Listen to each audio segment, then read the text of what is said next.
You're listening to the Hazard Ground Podcast, with service members from across the military sharing their stories of combat and survival. And now, here's your host, Mark Zeno. Welcome into the Hazard Ground Podcast. As always, we appreciate you joining us each and every week. We hope everybody is continuing to stay safe and healthy as America slowly and responsibly reopens wherever you are listening to this. Again, we hope you're safe and healthy, and please continue to follow the guidelines. Set the example that we know all veterans and all service members are the people who are leading the way in this fight against the coronavirus. So once again, we are wishing you well and hoping you guys are doing the best as we get set for this Memorial Day weekend. We all know that Memorial Day is a very special weekend for us veterans as we continue to honor our fallen brothers and sisters and all those who made the ultimate sacrifice on behalf of their country and their fellow service members and their families and loved ones. So keep them in our thoughts and our prayers. And this really is a great episode to listen to for this weekend, especially if you're on a long drive somewhere, heading to the beach, or, you know, just going to see friends and family. This is kind of the perfect episode that you want to dive into because it's a little bit lengthier than most of our episodes, but I absolutely loved talking to this week's guest. Before we get to the story, though, make sure you follow us on all the social media sites, Facebook, Twitter, and Instagram as well. Subscribe on YouTube, really continuing to grow that Hazard Ground followership, and we certainly want to make sure you guys are helping us grow this community as well. Leave us a rating and a review on iTunes. Love hearing from you guys. Certainly appreciate the feedback, and don't forget you can send an email to producer@hazardground.com. Give us guest suggestions as well. Let us know what you think of the show. Finally, go to our website, hazardground.com. Click on the Amazon banner at the bottom of the homepage or under the sponsors tab. You can do all your normal Amazon shopping. We'll get a percentage of what you guys spend, and we'll donate it right back to some of the charities that have been featured here on the Hazard Ground Podcast. With all that out of the way, an amazing story on this week's show. And joining us this week on the Hazard Ground is currently a staff sergeant in the United States Army. He is a Green Beret and an 18 Delta in Special Forces, which is a medic. He lost both of his legs during his second trip to Afghanistan. He is currently recovering while on active duty. He is Justin Lascek joining us here on the Hazard Ground Podcast. Justin, welcome, brother. Good to talk to you. What's going on, Mark? And hello, everybody. All right, so much to get to. I left out sort of a big part of what happened to you in Afghanistan on purpose because I want it to kind of unfold organically for the audience. But we always like to start back at the beginning. Before we get there, currently, as I just said, you are on active duty, going through the medical board process to retire as you lost both your legs below your knee in an explosion, correct? Yep, and then the whole COVID pandemic has put that on a slight pause, but yeah, that's the general plan. All right, so tell me how and why you got into the Army. Well, that's like a long story or a short story type thing, but the quick summary up front, the bluff is I wanted to do something that was something beyond the normal human experience, and I always wondered if I could handle kind of extreme circumstances, worst case scenarios, and so yeah, that would be the prime of it. I had a strength and conditioning company before I was in the Army, and I was training a lot of special operations guys, and I had an interest in it. Kind of talk about this in some of the episodes of a podcast I've recorded, but I kind of grew up with like kind of framing everything around mental toughness and deflecting everything emotionally, and then got into kind of building myself up from a performance standard in with strength and conditioning, competed in weightlifting and stuff like that after some college football. So by the time I got to my mid-20s, I was kind of trying to figure out if I wanted to kind of sacrifice my freedom in order to contribute to what was a lingering war effort, but also challenging myself in whether or not I could handle it. And that was pretty much to test myself is the quick answer. Sure. Where'd you go to school? I went to Georgia Southern University, okay, and I have an exercise physiology degree. Graduated there at 2008. Go Eagles, right? I guess they weren't so awesome in football when I was there, and then I haven't really followed them since I left. But the university kept growing, so that's a good thing. It is. They're actually pretty good. And for those who, again, listening, I'm here in Atlanta, so Georgia Southern, Southern over state or state over Southern, depending on who you are, but nonetheless.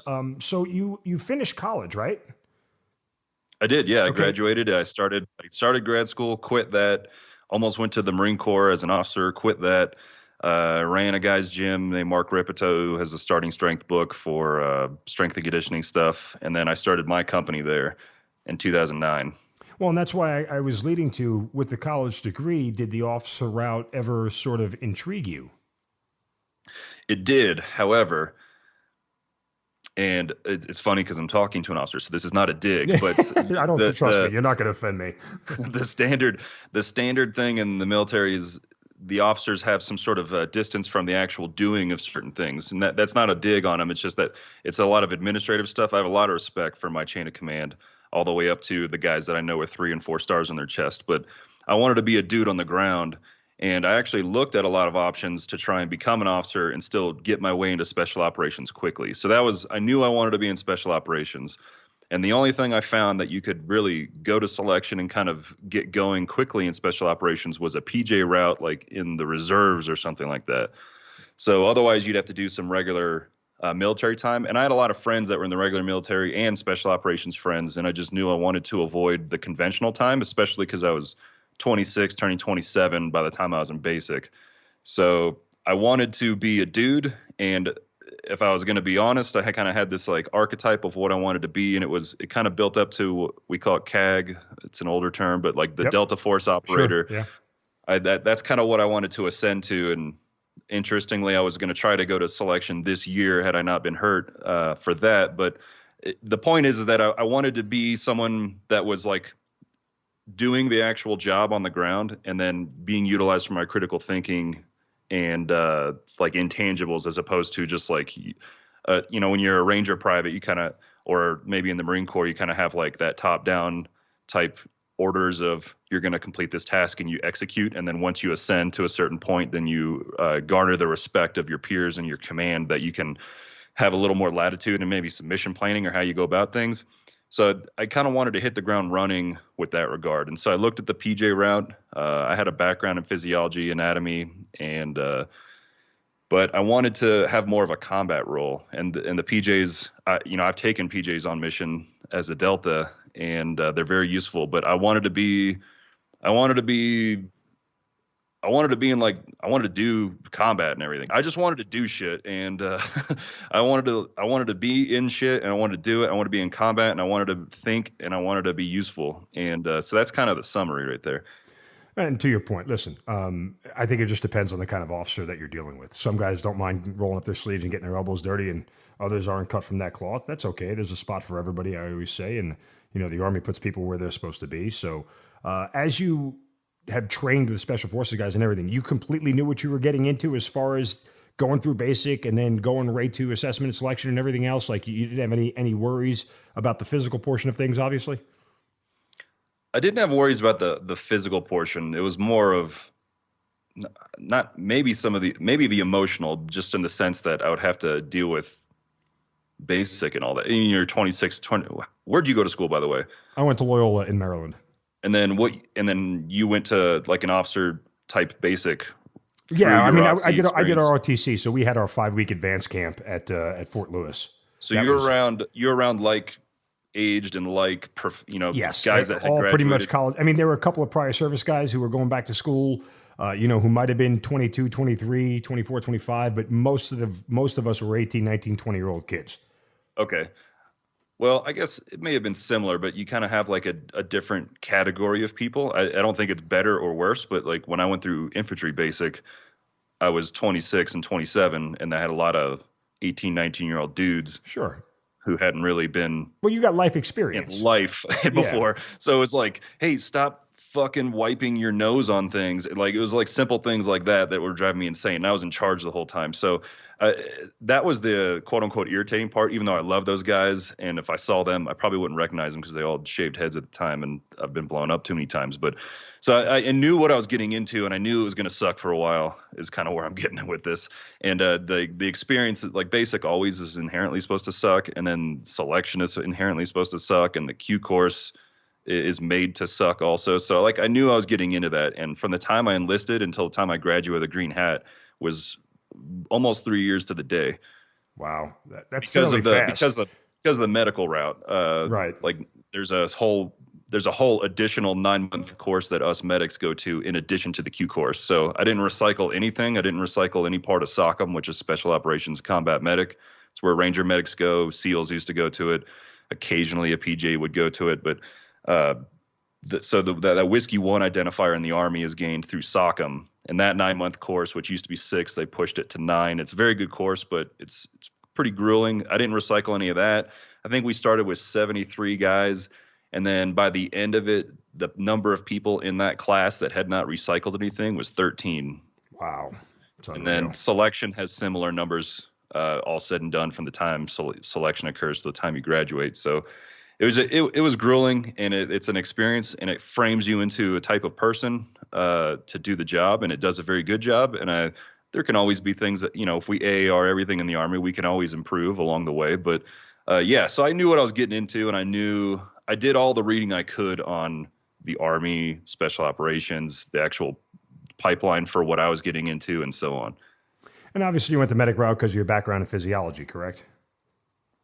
Actually, in the beginning, I didn't want to do that because I didn't want to be in the course as long. I wanted to be a Charlie, which is the demo engineer, which I'm super glad I didn't do that, because those guys, their life on a team, they're responsible for all the property. And as an officer, I know you know the pain in inventories and change of command inventories, because the Charlie does that shit every day, and it's miserable. So as far as because in case nobody knows, like on a Special Forces ODA, everybody on the team, you got your Zulu, which is the team sergeant. You have a Fox, which is the intel sergeant. And then you have essentially 2 of each enlisted: the Bravo, Charlie, Delta, Echo. The Bravo is the weapons guy. Charlie is the engineer. The Delta is the medic. The Echo is the commo guy. And so there's on a full team, there's 2 of all those guys. Then you have a warrant officer and an officer, and that officer is a captain. And so the point of me explaining all this is that there's different S-shop functions for each of those guys, because ideally, doctrinally, 2 enlisted Green Berets can run a company-sized element of a partner force. And so we break ourselves down into these S functions so that we can easily translate that into the whatever force we're working with of an indigenous force, whether we are doing some sort of foreign internal defense, COIN, or UW, which is unconventional warfare. So all that being said, the function of the medic admin-wise is S1, which is basically like quote unquote human resources. So it's way easier than keeping track of like tens of thousands or hundreds of thousands of dollars of property on a team book. By the way, not to sound insulting, but you talk like an officer. You know that, right? Yeah. You'd want that though. Like through the course, when you graduate SOCM, you become an E5. And normally when you're an X-ray, someone who joins the Army as with a college degree, you're an E4. And so you don't get any kind of NCO rank until you graduate the Q course. But I was an E5 early on. So when I went through things like small unit tactics and so on, I was treated like an E5 from the regular Army because I appeared like, I don't know, like a dude that kind of knew what was going on. But I was successful, but I make a lot of mistakes, but I learned from them. I remember doing some really stupid stuff in SUT, like initiating ambushes when the truck was on the wrong road and stuff. But I learned those. Luckily, I learned all those lessons in something like SUT, and then was able to implement things properly in combat. And I had a lot of good mentors regarding combat because I had an entire year before going to a combat deployment. So you signed up when? Because it's 3 years later that you get your Green Beret. So you signed up what month and year? When I actually left for basic, that was February 2013. It took me a while to enlist because of I quit on the Marine Corps. So I'm sorry, Marines, but I was signed up to go to OCS, like all ready and everything. And then it just wasn't what I wanted to do, and I wanted to coach strength and conditioning, and so that's what I did. And I kind of make these decisions in my life where I do what I want to do. And so the Marine Corps was very upset with me over that, and they put a hold on my record. And it took, contacting Marco Rubio, senator in Florida, his office, because I was living in Florida at the time, to be able to enlist. So I guess the point of that is that just because maybe somebody fucks up earlier with respect to their military career or their function, they still can be useful later, or at least I hope I was useful. But yeah, so enlisted in 2013.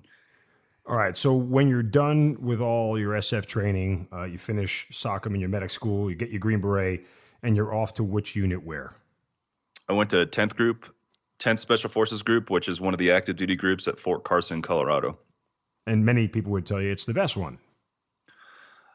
I would say, I mean, right now, I'm talking to you right now. I'm looking at I'm sitting at my table and I'm looking out the window and I see Pikes Peak. It's a 14,000 foot peak. I've got pine trees. I've got aspen with the white bark out in front of me. It's beautiful.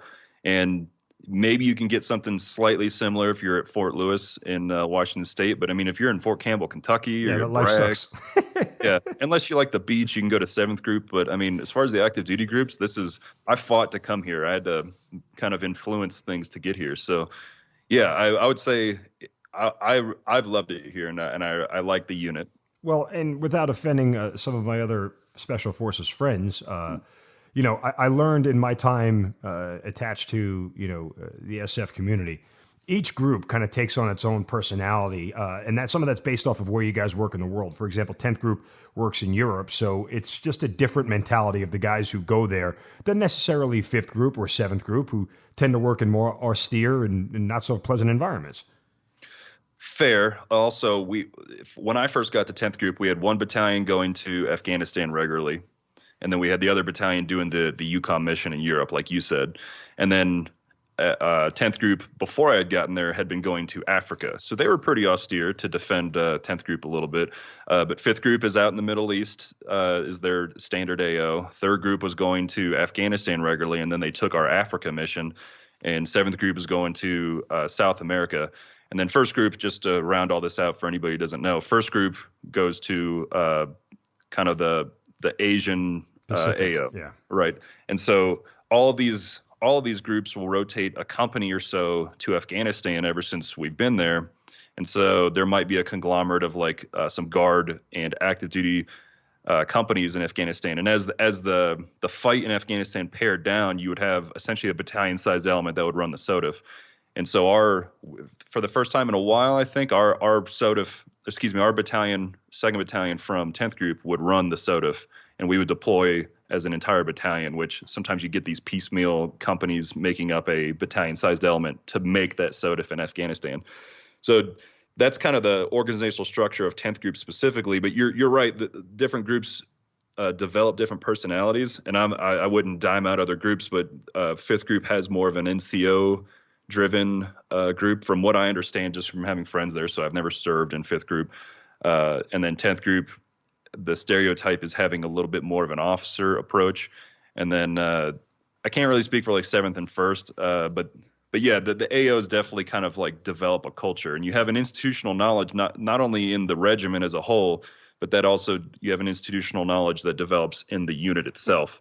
And typically that's why guys don't change groups. Like if you're in a group, you kind of stay there for life. You'll move within battalions and assignments within that group, but it's not often, correct me if I'm wrong, that guys jump from group to group.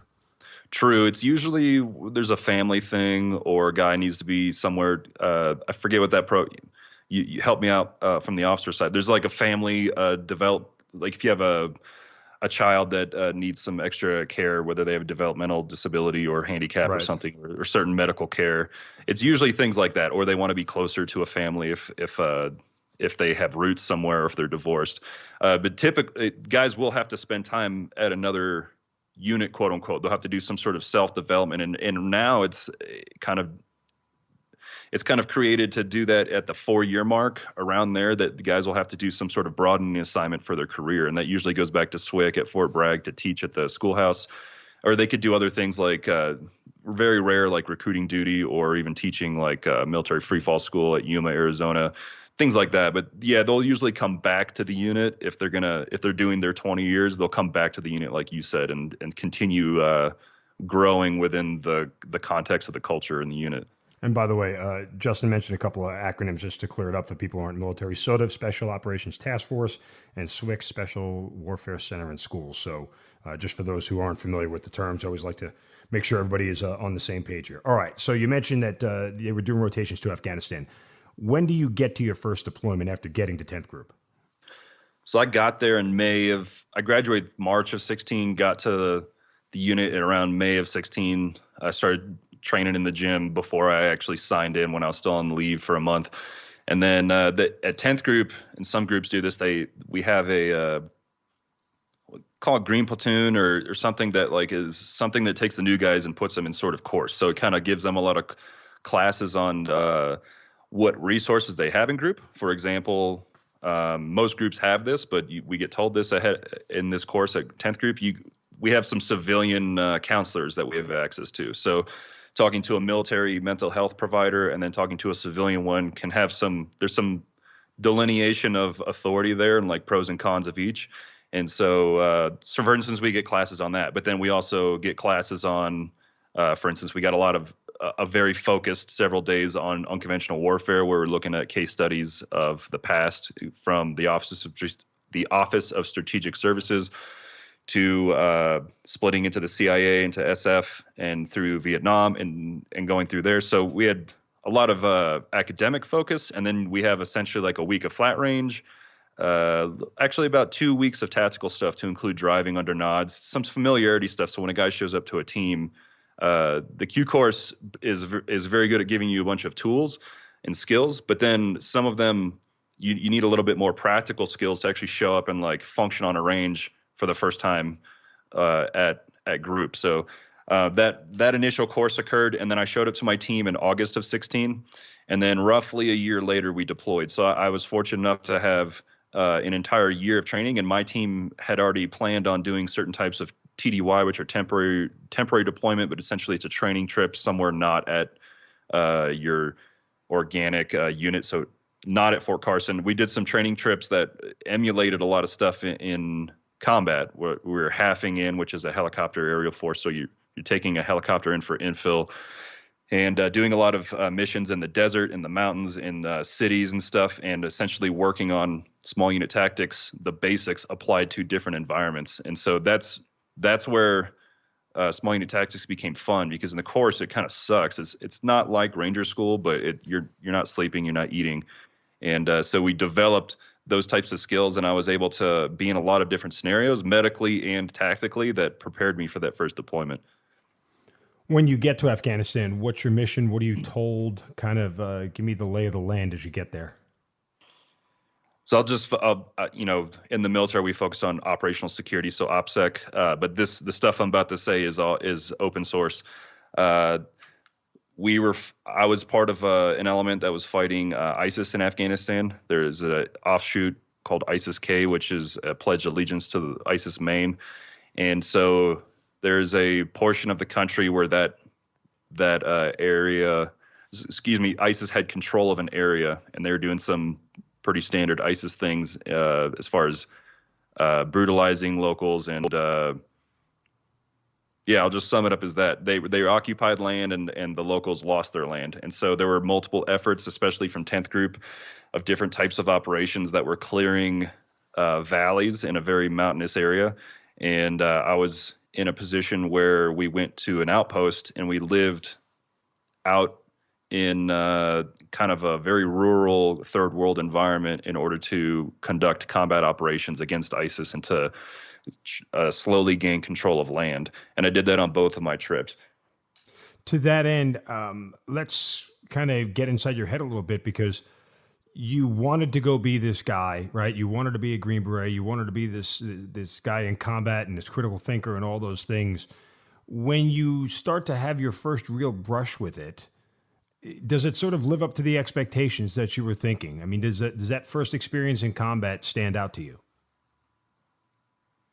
It's an interesting question, because if you spend years training for something and that you want to do this thing, you kind of for me, I always considered how I was going to react in those situations, and I always wanted to react effectively. And so I took small unit tactics very seriously, of like, what would I actually do in an environment that was like the woods in North Carolina if there were people trying to kill me. So I took all that very seriously, which is what you should be doing. And I would have to, you'd have to talk to my teammates to see if they thought I did a good job. But I think that I functioned well, and I had very good leadership. The guy that is my team sergeant currently was a senior Bravo on my first team, and he and I assaulted together all the time during that deployment. And then there was also we had what we call now attached infantry, but we call it uplift or whatever. It's an American infantry force that is attached to us. So there'd be an element that would guard our outpost, and there'd be an element that would go on operations with us. And the platoon sergeant of the one that was going to go on operations with us had spent 10 years in Ranger Regiment, and he had a very good squared away platoon. I hope all the dudes listening are enjoying that description of them. 'Cause, I mean, they even had a goose team, which the Carl Gustav is essentially like a rocket launcher. And we had like a rig where one guy would carry the tube and a guy would carry 4 rounds with your ASM rounds or HE. So ASM are anti-structural, HE is high explosive, or HEDP, dual penetration. So anyway, like they have gun teams, they'd have goose teams, like they're all ready. They had snipers. And so that platoon sergeant was very squared away. And I was like, after I learned about his experience, I was like, all right, you're going with me all the time.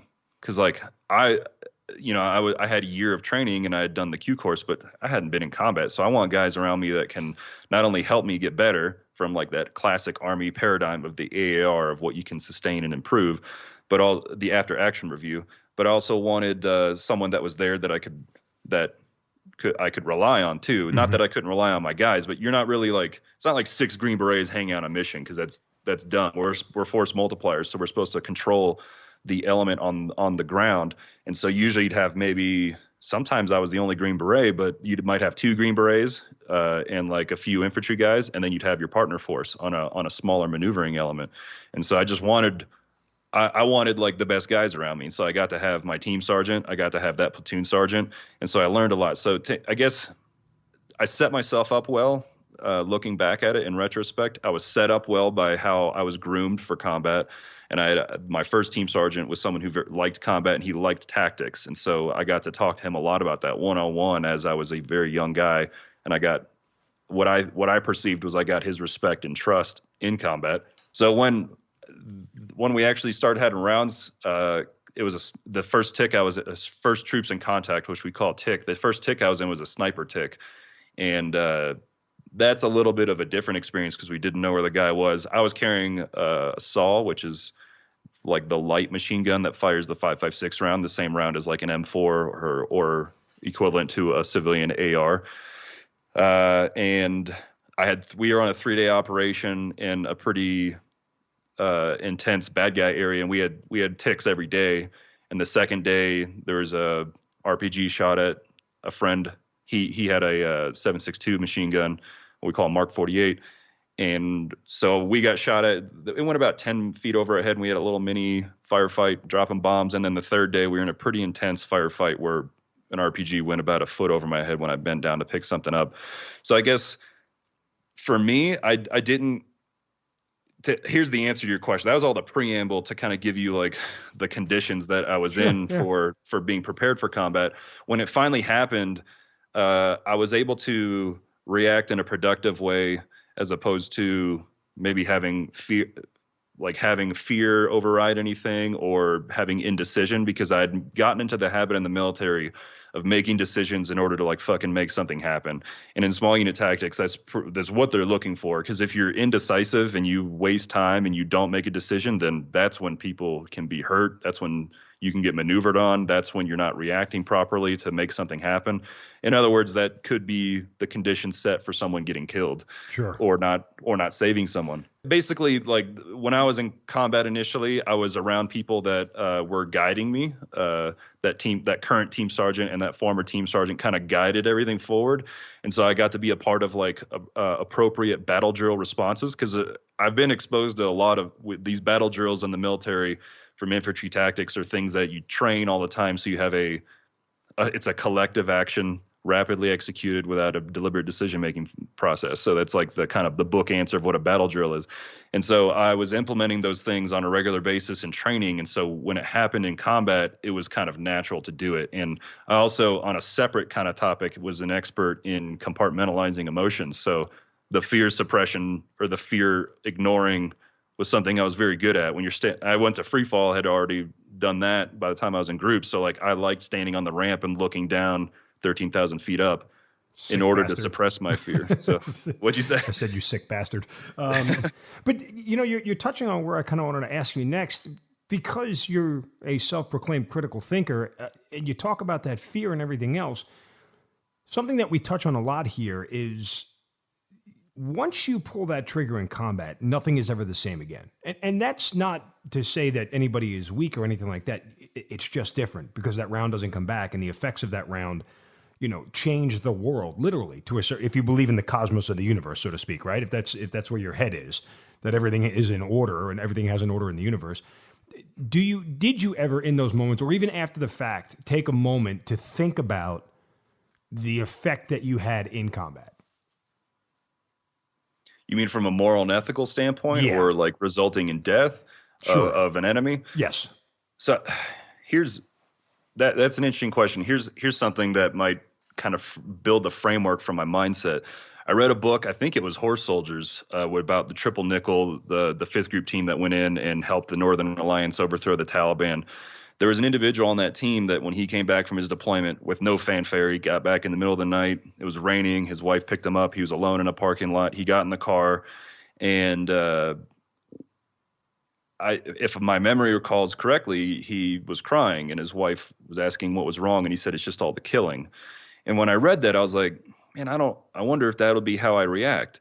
And that if you have my like morals and ethics regarding religion and stuff may have been a little different than that guy's.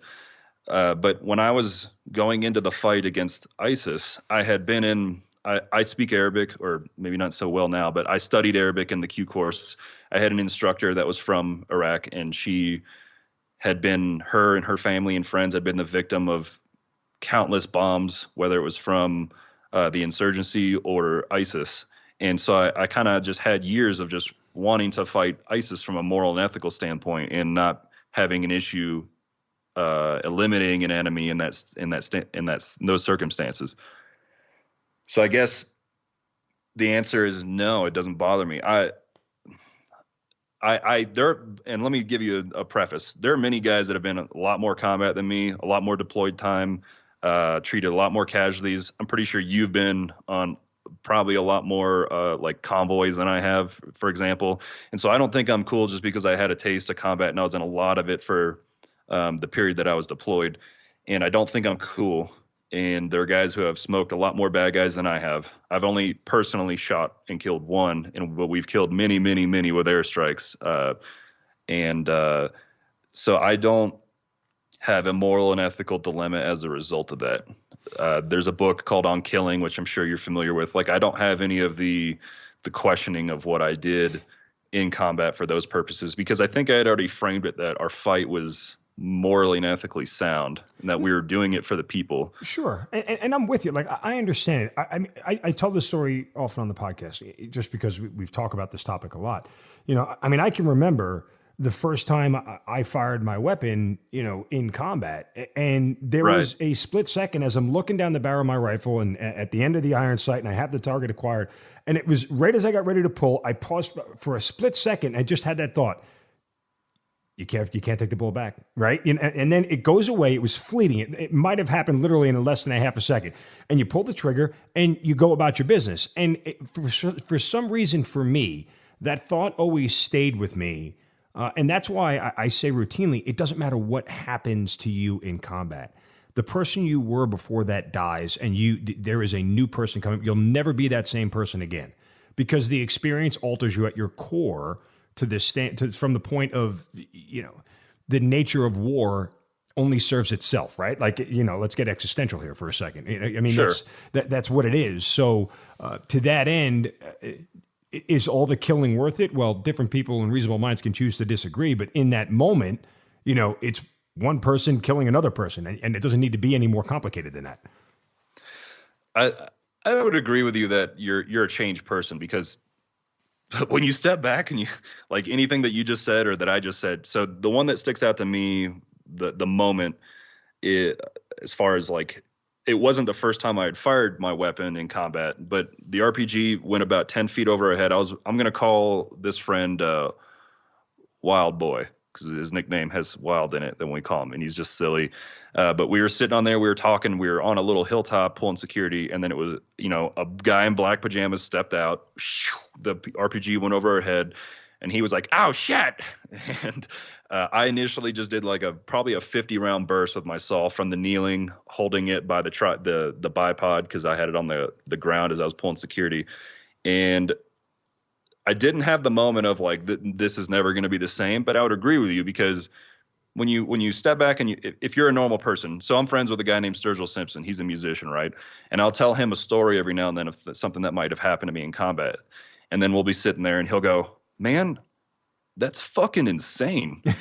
And because it is, because these are extreme aspects of the human experience. Like when you are firing, like if someone was 10 meters in front of me and I shot them with a saw with a 50-round burst, like their body would be mutilated. Like it's a thing spewing projectiles that will destroy someone's body if it hits them. And they tried to shoot something at me that explodes, and if it hit me, I would not be recognizable as a human. So like, yeah, that's fucking crazy. And yeah, to your point, like you're not the same when that happens. And so, maybe this is a later portion of the conversation, but I have a lot of friends that have been in a lot of combat, like 5 years of it from the regular army. And they've been through a lot, like emotionally since then. Like it fucked them up and they're still messed up. And I kind of think of some of them as lost souls of like they're just kind of like trying to find their way. And a big debate of whether or not we do enough to take care of our guys. But yeah, it changes you, and it can give you perspective, but it can also swallow you whole. Yeah, absolutely. Depending on the experience that you have. I was fortunate that when I got blown up, I didn't watch any of my one of my good friends, my best friends, got blown up with me. He didn't lose any limbs though, and I didn't see him. But like my friends saw me dying. I've lost someone as a medic. I've lost a patient that I couldn't save, but one of my best friends didn't die in front of me. Mm-hmm. And if that had happened, that would be way different than just all the loss that I currently have. Can you share that story about the guy you lost that you couldn't save? Because I'm sure of all the guys you did save, it's the ones that you don't save that stick with you more. Sure. And I don't, there wasn't anything we could do in this particular scenario. And we were exfilling from a mission. Before this event happened, we were calling it the Lord of the Rings mission because I think in 2 days I walked like 25 miles in kit with my aid bag, just trying to go and clear an ISIS village. And we stayed the night. There are patrol bases in real life. If you're a dude and doing infantry training somewhere right now, or you're doing ranger school and you think patrol bases are really dumb. Like I've had patrol bases on the ground, overlooking ISIS villages on ridge lines, and I've had a lot of vehicle patrol bases. So they're a real thing.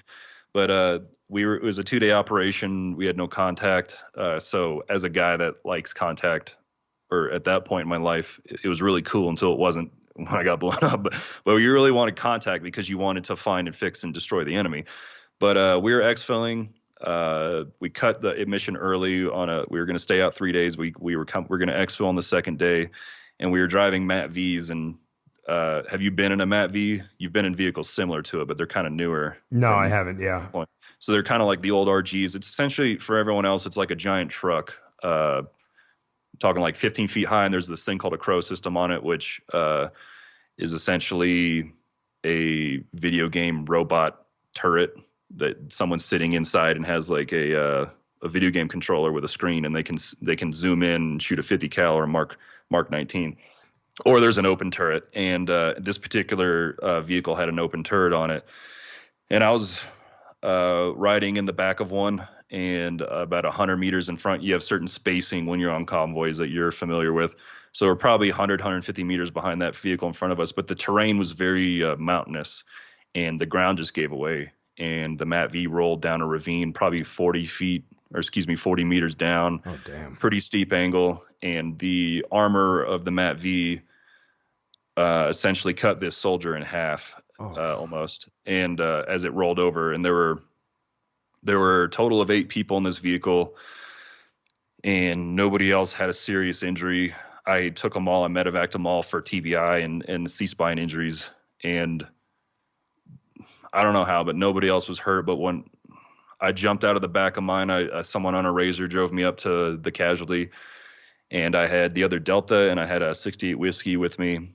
And when I got to him, I immediately checked pulse. He was on his back, but the color and disposition of how he looked, I didn't really expect him to be alive. He had an evisceration, which is the intestines or bowel that were down to his knees. He had an open femur fracture, which means the bone is protruding from the skin. And he looked very bad off. And I took pulses. I may have had an agonal pulse in his carotid. And so I immediately had someone do CPR. I criked him and double needle D'd him. Needle decompression is something you do for a tension pneumothorax, or like what layman's terms is a sucking chest wound. And when you have someone that is not doing so well from if you don't think that they're going to survive perspective, because I can't pronounce someone dead as an 18 Delta, then you do a double needle D just in case there's a tension pneumo that's inhibiting their blood vessels. The pressure can build up and kind of occlude the aorta, the aortic arch, or the heart itself, or the fact that so you just double needle D them, because it's a last ditch effort. So double needle D them, criked them. Someone was doing CPR. We were bagging him once we had the crike in. I had the 68 whiskey dress his open femur fracture and reduce his evisceration. And the issue with that is that we were on a slope, and there are many people who were thrown out of that vehicle. And so there's essentially some chaos. And luckily, we weren't in contact. Otherwise, that would have been much more complicated. But the threat of contact was there. So, other elements of our overall ground force were, pulling security and, getting close air support to observe the area and react in case we did take contact. And from my memory, and other people can confirm or deny it, I kind of had to collectively get everyone to have a focused goal of this medical scenario, because some people were there were emotional reactions, including the driver of the vehicle, who probably, it wasn't his fault at all. And we were sure to tell him that in the months following, but he was very upset at the time. So there were many people that were upset. So directing people in a worst case scenario is basically what I'd tried to prepare my entire life for. And we had to get 6 people just to carry the litter. It's a town litter, like a hard litter, up the slope, just because of how loose, it was like loose rock and sand. And then we put him on a razor, and I ran behind the razor while holding his head still. He had crepitus in his C-spine, meaning that it was likely fractured. So I held his head still as we ran 300 meters to an LZ, while I had someone else in the razor continue CPR. We'd also pushed epi, so the other Delta had prepared and pushed epinephrine is slow IV push. So actually you slam it in this kind of scenario, but epinephrine will start the heart in a code, which is when the heart stops in the hospital, they run what is called a code. So we were essentially doing all these emergency medicine things in the field, and continued that treatment until the bird got there, and I put him on the bird. And so that's a story about just one little thing that has happened in all the history of combat ever, but in the history of these last almost 20 years. It's just one little story of one person losing their life on a combat operation, and other people trying to do what they can to save them and to show everyone that they did everything they could to try and save that person. And so that was definitely a contributing factor in my emotions in the rest of the deployment and the following year, for sure. I mean, hearing you tell it, my heart's racing just listening to it. I mean, the intensity of the whole thing is sometimes reliving it is unreal. It's almost like I was there sitting next to you, listening to you to go through that whole thing, and I'm sure it lasted a lot longer than the 3 or 4 minutes you took to explain that. But and he was a good dude, and I remember talking to him.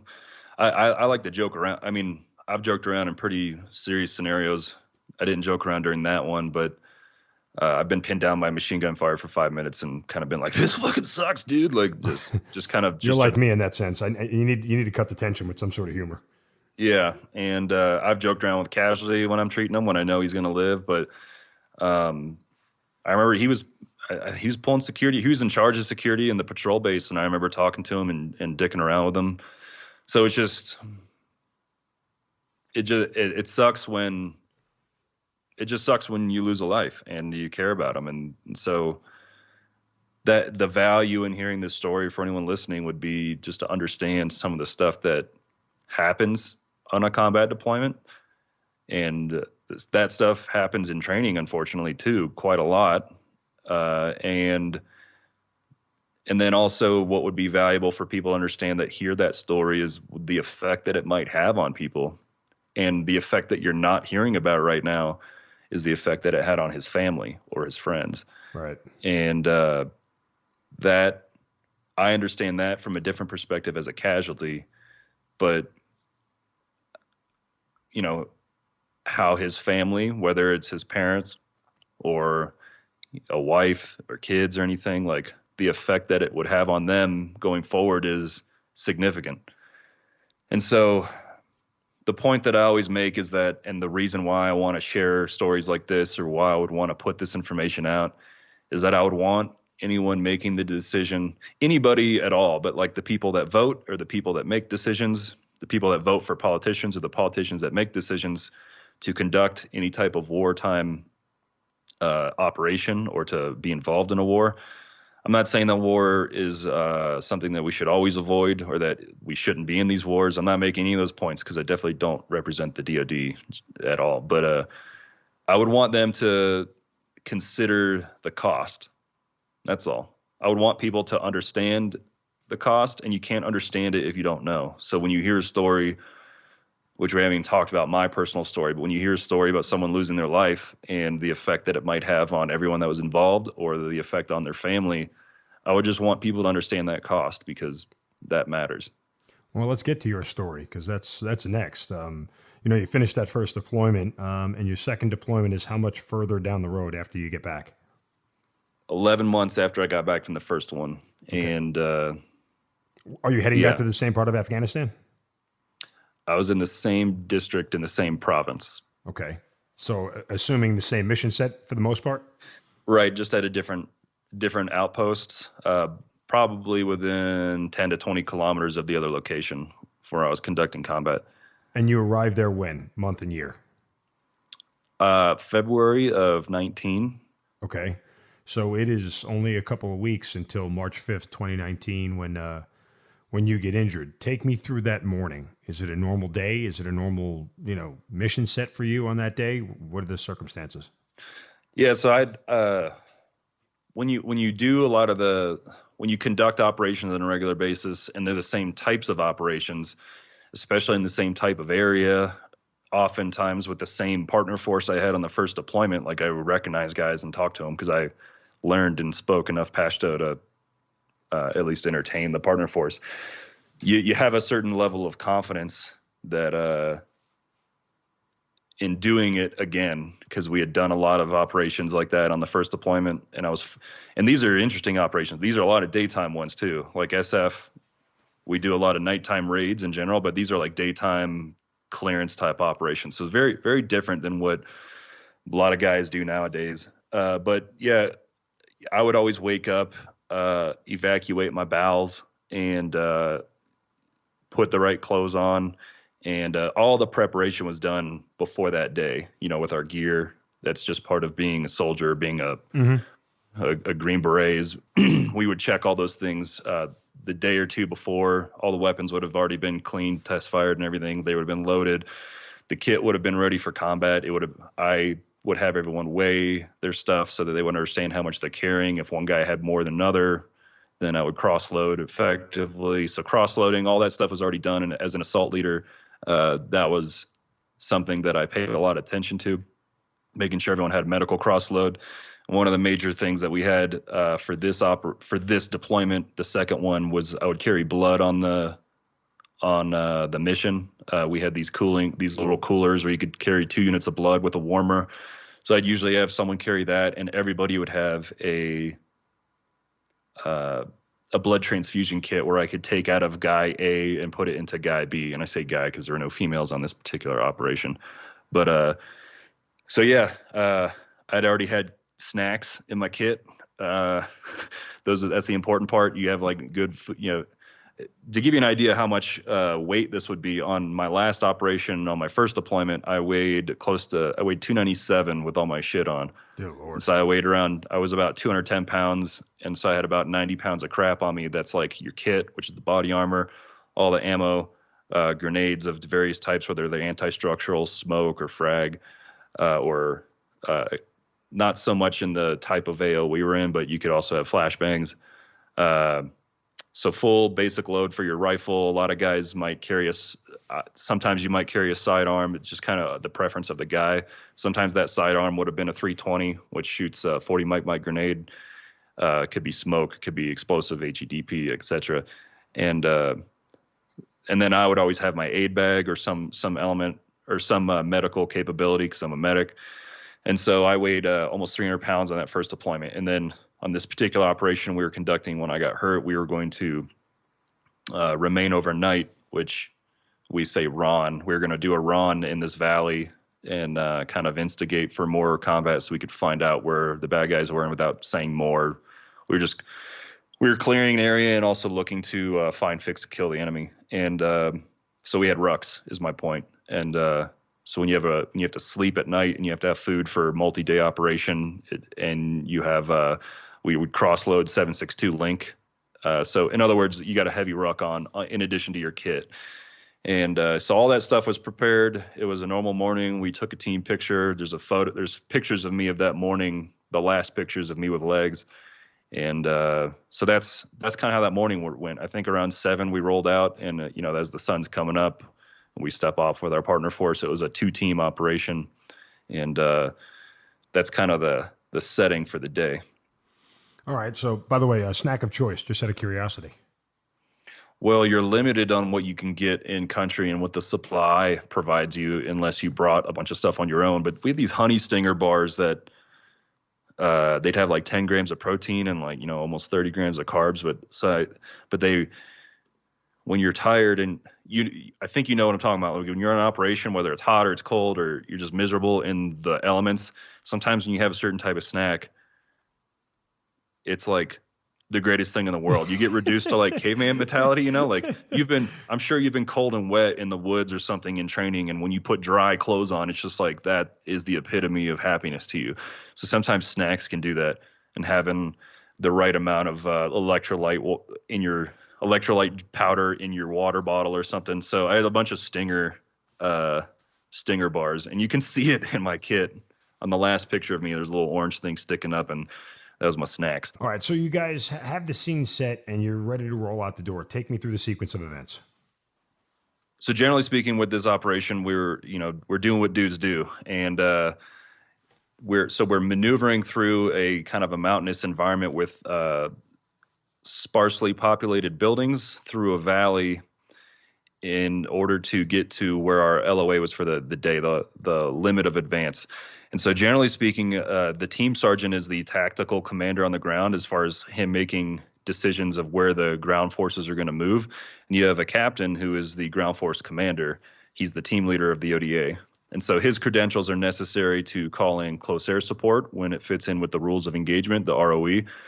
And the team sergeant essentially is the assault leader from an overall perspective. And we would split our assault element into 2 cells, and then those 2 cells would have 2 teams. And so on this particular operation, I was a team leader, and I was sort of like helping out and maybe sort of mentoring a cell leader, because I would usually function as a cell leader. And so I was controlling the smallest component, which would be roughly partner force. It could be anywhere from 10 to 20 guys with a few Americans. And so those cells are being coordinated by that Zulu, that team sergeant, and we are essentially like an organism that we have bottom-up communication when necessary and top-down communication to tell us what to do. And so that's essentially like the bread and butter of what I like to do when you're making decisions on how you're going to approach a piece of geography and do it with a tactical advantage. And usually our 2 teams in a cell would mutually support each other, which is just sound infantry tactics.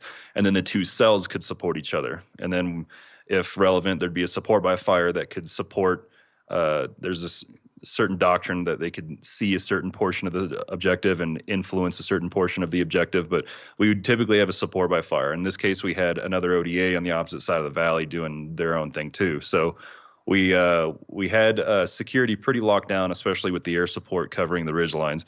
And so we're maneuvering forward. Okay, so usually we have within the cell, one team would be moving while the other is stationary to provide the local support by fire. So we would always brief these things as such, because that's how we conducted our operations, and that's how I learned to do it, to always have eyes on where the other team is moving, so that support is there. So in case something does pop off, because I've been in near ambush, far ambushes, then you can have a reaction to it instead of being caught moving in an area. So you have different levels of alertness depending on how your patrol is going, of whether contact is possible or whether it's likely. But we're kind of approaching it like it could happen at any moment. And there were a lot of IEDs in this particular valley. Maybe some suggestion that as the ISIS fight drew down in Iraq and Syria, that those TTPs, those essentially those standard operating procedures that they might use against Western or other conventional forces, may have made their way to Afghanistan. So there were a lot of IEDs, including down in terrain in the wadis. So in this type of environment, if you take a deliberate path, like a walking path, then that would be a high avenue of approach. So from a defense perspective, you would expect there to be IEDs there. And you would generally try to not take the route that you would get funneled into a certain terrain so that you could be ambushed quite easily. So there were so many IEDs in the terrain that we decided to deliberately move on a path, which I would support that decision now in retrospect, and I supported at the time. And we were using an EOD element to whether we marked and bypassed IEDs or we identify them and blow them in place, which is, we use the acronym BIP. And so we were clearing the buildings, because you can't like move past a building, especially if it's above you, and just continue on your operation. You have to clear those buildings, because if for some reason there are guys in there and then your element is now ahead of that position, then anybody in that building can just decimate your force. So whenever I've been in firefights where there are many uncleared buildings around me, so instead of focusing on the firefight, I would take a certain force and clear the area around us. So in this case, we were doing that as we move forward. I'm going to pause there in case you have any questions or no. I mean, I think prompts. you've set the scene quite well. I understand it. I hope the audience does. Again, people who are military who have been in combat have the benefit of sort of drawing this mental picture, but I think you've set it up quite well. It was a nice day. I'd say probably in the 50s, maybe to the 60s, sunny.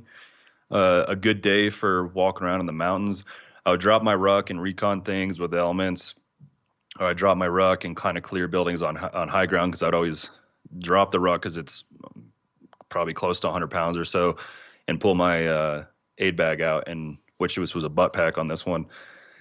And so eventually we're moving on this path, and I'm really bored because you have this idea of momentum on an operation, and the momentum starts pushing forward. And when the momentum gets slowed down due to essentially logistics or administrative control, then things can get bogged down, and you lose your initiative against the enemy. So speed, surprise, and violence of actions are common terms that you hear in tactics, especially regarding raids or ambushes.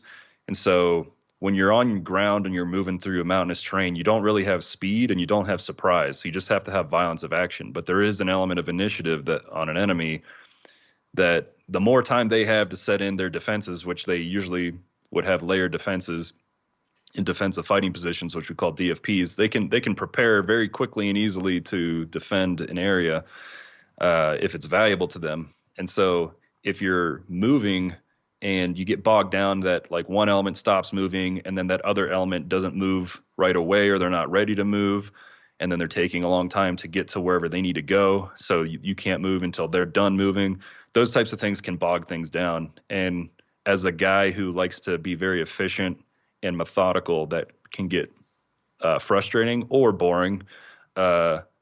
And so we did not get complacent when this happened, but sometimes that's just how it is. Like if you have intel or snipers see something or the air support sees something and they're prosecuting a target, we would usually stop moving so that the ground force commander would know where all the friendlies are.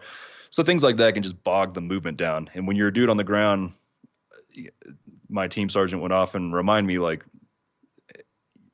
don't worry about this. Like, we have to do this. This is the smart, this is the good decision. Not that I was being rash, but I would just be bored and be like, come, I just want to move. And you're like, yes, but we can't right now. So we had a good temperament on the team of like checks and balances, what I'm saying from an attitude perspective.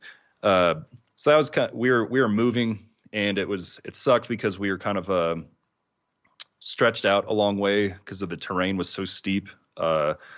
And then we moved up, and there was going to be a compound that I was planning an assault with team leader and the cell leader that I was associated with. And people had walked around a particular area on the ground many times, including my teammates. And I had my arms out. I was wearing my ruck, planning the assault, and adjusted my ruck and took a step with my left leg, and everything exploded. So it's interesting though, because my memory repackages this event very differently than how it happened, but that's how it happened chronologically. What I thought was happening and what did happen are two different things. The blast seemed to be angled in such a way that it almost like swept my legs out from under me. It felt like. Almost like if you were going to have a hockey stick, someone kind of like hook your leg and kind of yank it out from under you. So the nature of the blast, and I ended up on my back and had an extreme initial freak out and full of excruciating pain, where I saw that team sergeant, who was also one of my best friends and very close with, just on a friendship and emotional level, but also on a professional level. Saw him as a mentor and everything. So he watched it happen, and I had my hands outstretched to him, arms extended, and I yelled help 10 times roughly, like help, help, just complete utter panic and sheer excruciating pain. And then once they got to me and they started working on me, then they told me I just went calm and I became quiet. And I remember asking, was that an RPG? And they were like, no, it was an IED. Like, I had thought that there, like, someone crept over the ridge line. There was like a little piece, we call it a spur in like for terrain. It's just like a piece of high ground that kind of slopes down like a ridge line down to where you're at. So I thought someone had climbed up that spur and just kind of shot an RPG and got a lucky near ambush type shot. But it was an IED, and the CCT, which is the combat controller from the Air Force, whose job it is to control all the close air support in the air. He told me after the fact that he was a couple hundred meters back roughly, and he heard the blast, and it was like 1,000, 2,000, like PKM, AK-47, like everything opening up on both of the ODAs that were on the ground. So what ended up happening is it blew my left leg off immediately, and then my right leg was blasted mostly to the bone through the calf region. My foot was still there. And then from my subjective experience, there was searing hot pain in my crotch too. So I just kind of expected a lot of damage to my testicles. In retrospect, those are gone. Those got blown off. And let me back up for two separate reasons. The first is preparation for combat. And so my job is to train not only my guys, but anybody that would be attached to us, as well as the partner force, in trauma medicine for point of injury medicine. And we have certain types of training in the Special Forces Regiment that is required prior to deployment. And so those of us that are in the unit know what I'm referring to. But there's certain types of medical training that is extremely valuable and necessary. And we'll just look at it in a number of days.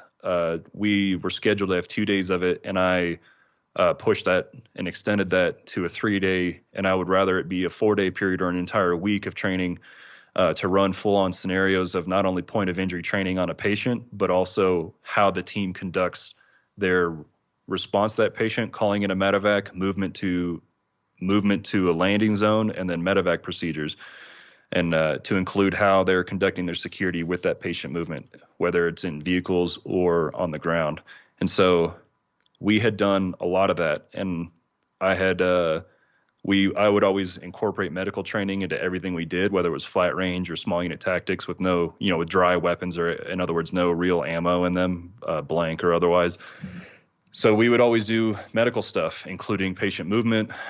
We would drill mass cow. Sometimes we would just be in plain clothes at where our team room was and just conduct a mass cow. So the guys would have to like kind of do fake point of injury training and bring them to a casualty collection point for a mass cal, which is a mass casualty situation, which is what this was. So the reason I wanted to point that out is because the guys that responded to me, there were 3 guys. All of them were on the first deployment, and all of them, I had trained them. If I had to guess, and they would be able to confirm or deny, I trained them in a total of at least like 30 sessions of medical training overall. To include the very special pre-deployment type training. We did that a couple times. And so without that training and without their knowledge of it, and one of them, who was a Charlie, the engineer guy, had been to a wilderness survival course that is run at Fort Bragg to give a non-medical guy pretty extensive medical training. Those guys were the ones who responded to me. And so they put tourniquets on me, and they had done that drill, and they had done this type of drill many, many times. And that, along with some other things, are why I'm alive. And they did a good job. I was helping to tell them what to do as I was basically laying there dying. But had those guys not had that level of training, or someone hadn't really drilled it into them, then maybe that scenario would have been different. Well, so to a certain extent, you saved your own life from that standpoint. Maybe.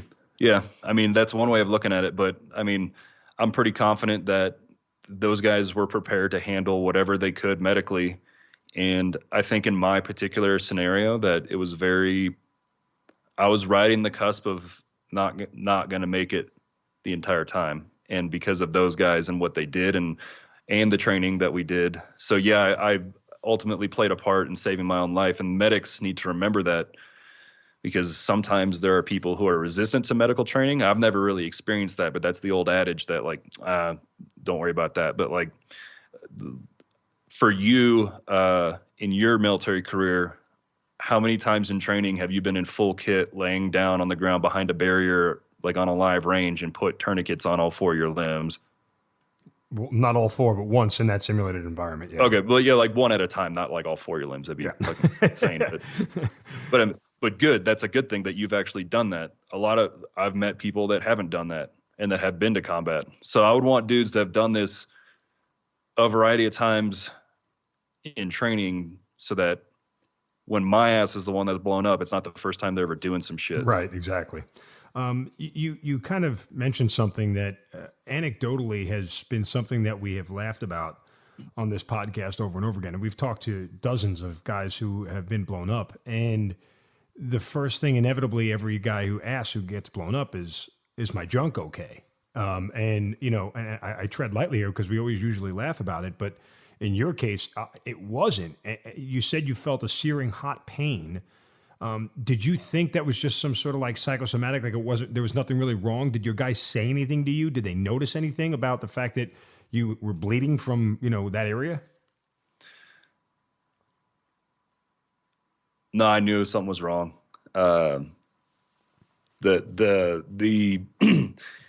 a lot of people have been in pain, people can be wounded, or they can just have experienced different types of pain, whether it's bone fractures or things in their back, muscle pulls. There's a level of pain that I experienced during this time, and that I would continue experiencing for a very long time, and that I still experience every now and then, is something that is not really describable. It's every nerve sensation associated with pain. You can have nerve pain that's electric, shocking, burning, sizzling, searing. All these are very exquisitely different types of pain, and all of those are happening at once at a level that was crippling to the point where I could not talk correctly. So I would, I also would laugh about guys wanting to make sure their junk is okay, because like I mean, it's like a relief thing if it is. Yeah, well, like, I mean, most guys and feel like everything else is negotiable at that point, right? Like, yeah, I'm willing to lose my legs, but we're in a whole different discussion if that part of me isn't okay. yeah. And so, I'm grateful. Let me go ahead. this is maybe like too much information for some No, listeners. no, it's but not. my penis is intact and it functions both for urinary and sexual purposes. I don't have my testicles, so I don't have testosterone endogenously, meaning my body makes it, and I don't have testicles for reproductive purposes. So there are pieces of different samples that were taken that may have enough reproductive material for me to have children, but that's up in the air until I'm in danger of needing to use those things. Wow. Like I'm not in danger of having kids, so like I don't need to worry about it yet, but it's something that is still up in the air of whether or not it's possible. So I guess what I'm saying is like, I knew I was fucked up. It was a circumstance that I would not have been able to put tourniquets on myself, if that makes sense. Yeah. Like we train for the guy to do self-aid all the time, and then buddy aid will be there if necessary, if relevant, because you normally have a buddy nearby. This was a situation that I would not have been able to put tourniquets on myself. And I'm just wondering the pure physics of the actual injury. Was it a piece of shrapnel that somehow, I mean, you're a big guy. Your legs are freaking tree trunks. I've seen pictures of you. Like, I would just think alone that any piece of shrapnel, because your legs above the knee aren't tore up, were they? I mean, how do you know how it actually, your testicles got injured? Yeah. So just from looking at my scars, someone would be able to tell this. And then also I've seen pictures of when I arrived at the Roll 2, which is, you get medevaced and you get taken to your initial place where you get surgery. And that is what I'm referring to as a Roll 2. So I've seen pictures that occurred like within the hour of me getting hurt, of the injuries. And so that's pretty intense. And then I never looked at my legs at the time, but so with blast, you have different types of things that can hurt you with a blast. You have the actual explosive material that will detonate, and that sometimes with IEDs, there are things inside in the actual device that will explode out, so they can fill it with anything like glass, pieces of metal. Not quite sure if that stuff was in this one. And then also it was buried, and it had snowed and melted multiple times. So there was no ground sign awareness of this area, but it at least pushes the dirt and the mud or the rocks and everything. So like everything that is on top of that explosive material then becomes a projectile. So going back, you have the actual blast itself. So there's damage from just the explosion itself. So that it was represented by burns down to my bone. So I had blackened skin in a lot of my legs. The foot had been blown off. And then just as like a side note, we had snipers that were, I don't know, they could have been like 30 to 50 meters away on that spur, kind of higher up on the spur that I talked about. And apparently they looked down and the tongue of my boot was next to them after the blast had occurred. So like it was enough that it blew the foot that had been blown off. Like that tongue of my boot flew at least 30 to 50 meters and landed next to them. Jesus. So the blast is what blew my foot off. And then all that other stuff gets pushed into you. The dirt or the actual shrapnel. So you have spalling, which is part of the bomb itself. And then shrapnel is technically everything that's pushed from the blast. So we just usually colloquially just refer to all that stuff as shrapnel. So so shrapnel went through my testicles. Some of it went into the actual penis, the base of it and the tip of it. Like I have shrapnel on the tip of my dick right now. Some of it slightly severed my urethra. And some of that went into some of the muscles that would, like if you get your gooch or your taint in medicine, we call that the perineum. Which I like the gooch or the taint better. Yeah. But in that, like that gooch area, like some of that shrapnel went in and hit some of the muscles there also so it didn't have any. I actually had kind of like let's say a centimeter or two gouge out of my right butt cheek also. So, and then there was a bunch of damage to my inner thigh. So I was pretty much on top of it. The pressure plate and the charge were near each other. And so I took the brunt of it, and my weapon was slung in front of me. My hands weren't on the weapon, which is rare because my right hand is usually on the weapon to control it and to be able to pull it up immediately. So I usually gesture with my left hand, but I was adjusting my ruck with both arms. And so the rifle's blown apart. All the shit was blown out of the front of my kit, including the snacks. The rifle, literally the barrel was bent. The buttstock was blown off. Like the actual upper receiver was damaged. So like everything was blown apart, and somehow I didn't lose any fingers. I had some damage to my wrists and my hands as far as skin damage, but I didn't lose any fingers, which is very common in guys that are dismounted and step on IEDs. Yeah. And then I didn't catch anything in my face either. So I was like literally right on it, and it just went up into my groin. When did you find out the extent of your injuries? Probably not until the following day. So that would make more sense within the timeline, I guess. From my perspective, I never looked at them. I just knew that it was bad. So I kind of mentioned how my memory repackaged everything differently. So that might be a good time to just tell you what.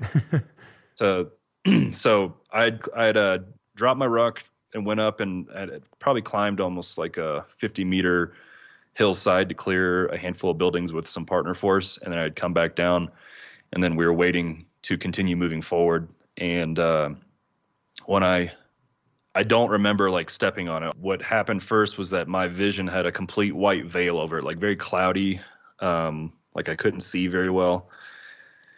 And I had kind of a third-party consciousness, third-person perspective, like commentary, like from my mind about what was going on.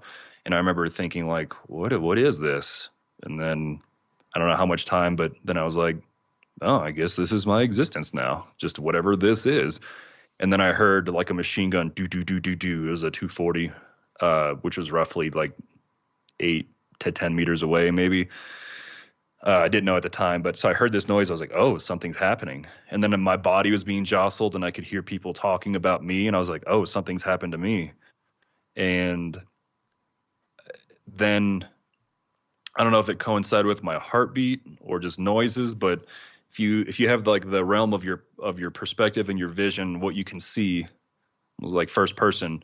There was like a and it was decreasing, and it was like decreasing in steps. So it was stepping down to the bottom left of my vision, and I probably only had like a quarter of what I could see normally was in the bottom left of my vision. Everything else was black, and I was starting to be able to see a little bit through this white veil of like kind of seeing the mountain above me and people moving around above me. And then all of a sudden it almost like made that noise, and then my hand was stuck out. I adjusted my ruck, and then boom, I stepped on it, and then I was on my back.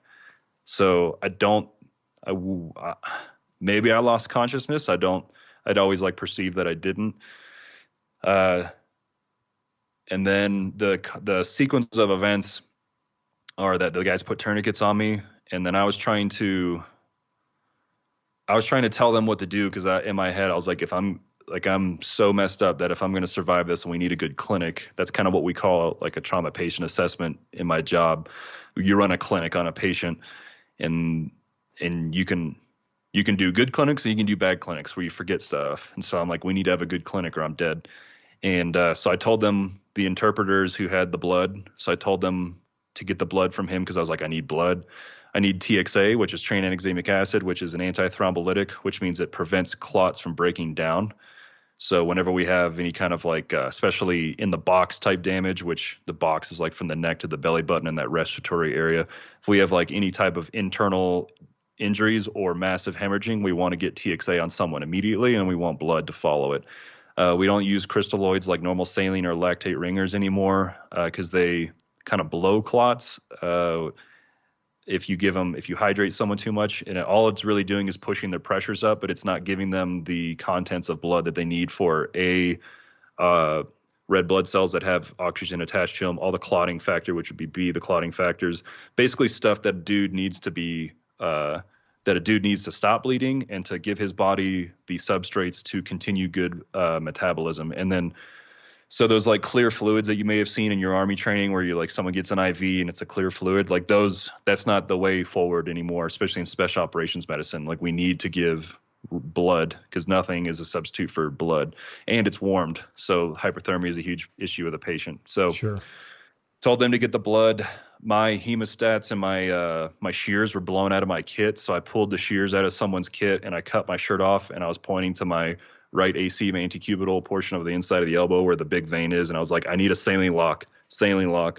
And so I was kind of baby talking because the pain was so excruciating and I was so shocky from the loss of blood that I couldn't talk very well. So it's kind of instructing them on what they did or what they could do going forward. And then overall, they put 5 tourniquets from what I've counted in the pictures, 3 on one leg and 2 on another leg. Because I did have pretty big legs. I was like a 210-pound guy. And then the other Delta got to me finally. So one of my good friends and the ones who helped put tourniquets on me ran back and then brought that guy forward. And this is a support personnel. I told you a little bit about him before we recorded. Mm-hmm. He's a good friend of mine. And the other Delta came up. And there was a PJ also, which I referenced earlier, that I always would want as many medical personnel on the ground. A, because that's better for everybody. And B, because then I can assault and not and kind of like loosen up my medical responsibility because I like assaulting. But the other Delta gave me, I believe it was 100 mgs IM of ketamine. Ketamine is an NMDA antagonist, which is a dissociative, but we use it as an analgesic as well as some other things for medicine. But it's a great analgesic, meaning that it reduces pain in the sense that it doesn't have side effects that kill a patient, like hypotension or low blood pressure, and it doesn't decrease the respiratory drive like a narcotic. So a narcotic would be like morphine. You give someone too much morphine and they can die. So I got 100 mgs of ketamine, and then I got 50 IV, which is pushed through the saline lock once they got that secured. And then eventually they got blood going into my body. Go ahead. Dumb medical question. Isn't ketamine like heroin? Isn't it the same thing? Nope. Completely different drug. But are the effects the same or no?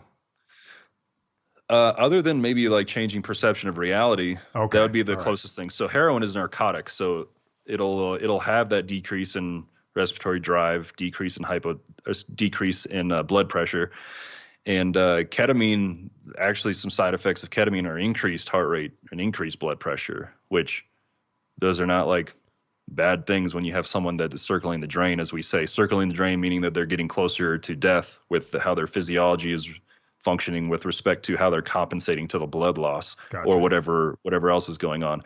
So ketamine is interesting, very multi-use, but it's been the hotness for a while in special operations medicine, and it will continue being, because you can use it for anesthesia with surgery, along with other stuff like propofol, which is like a narcotic.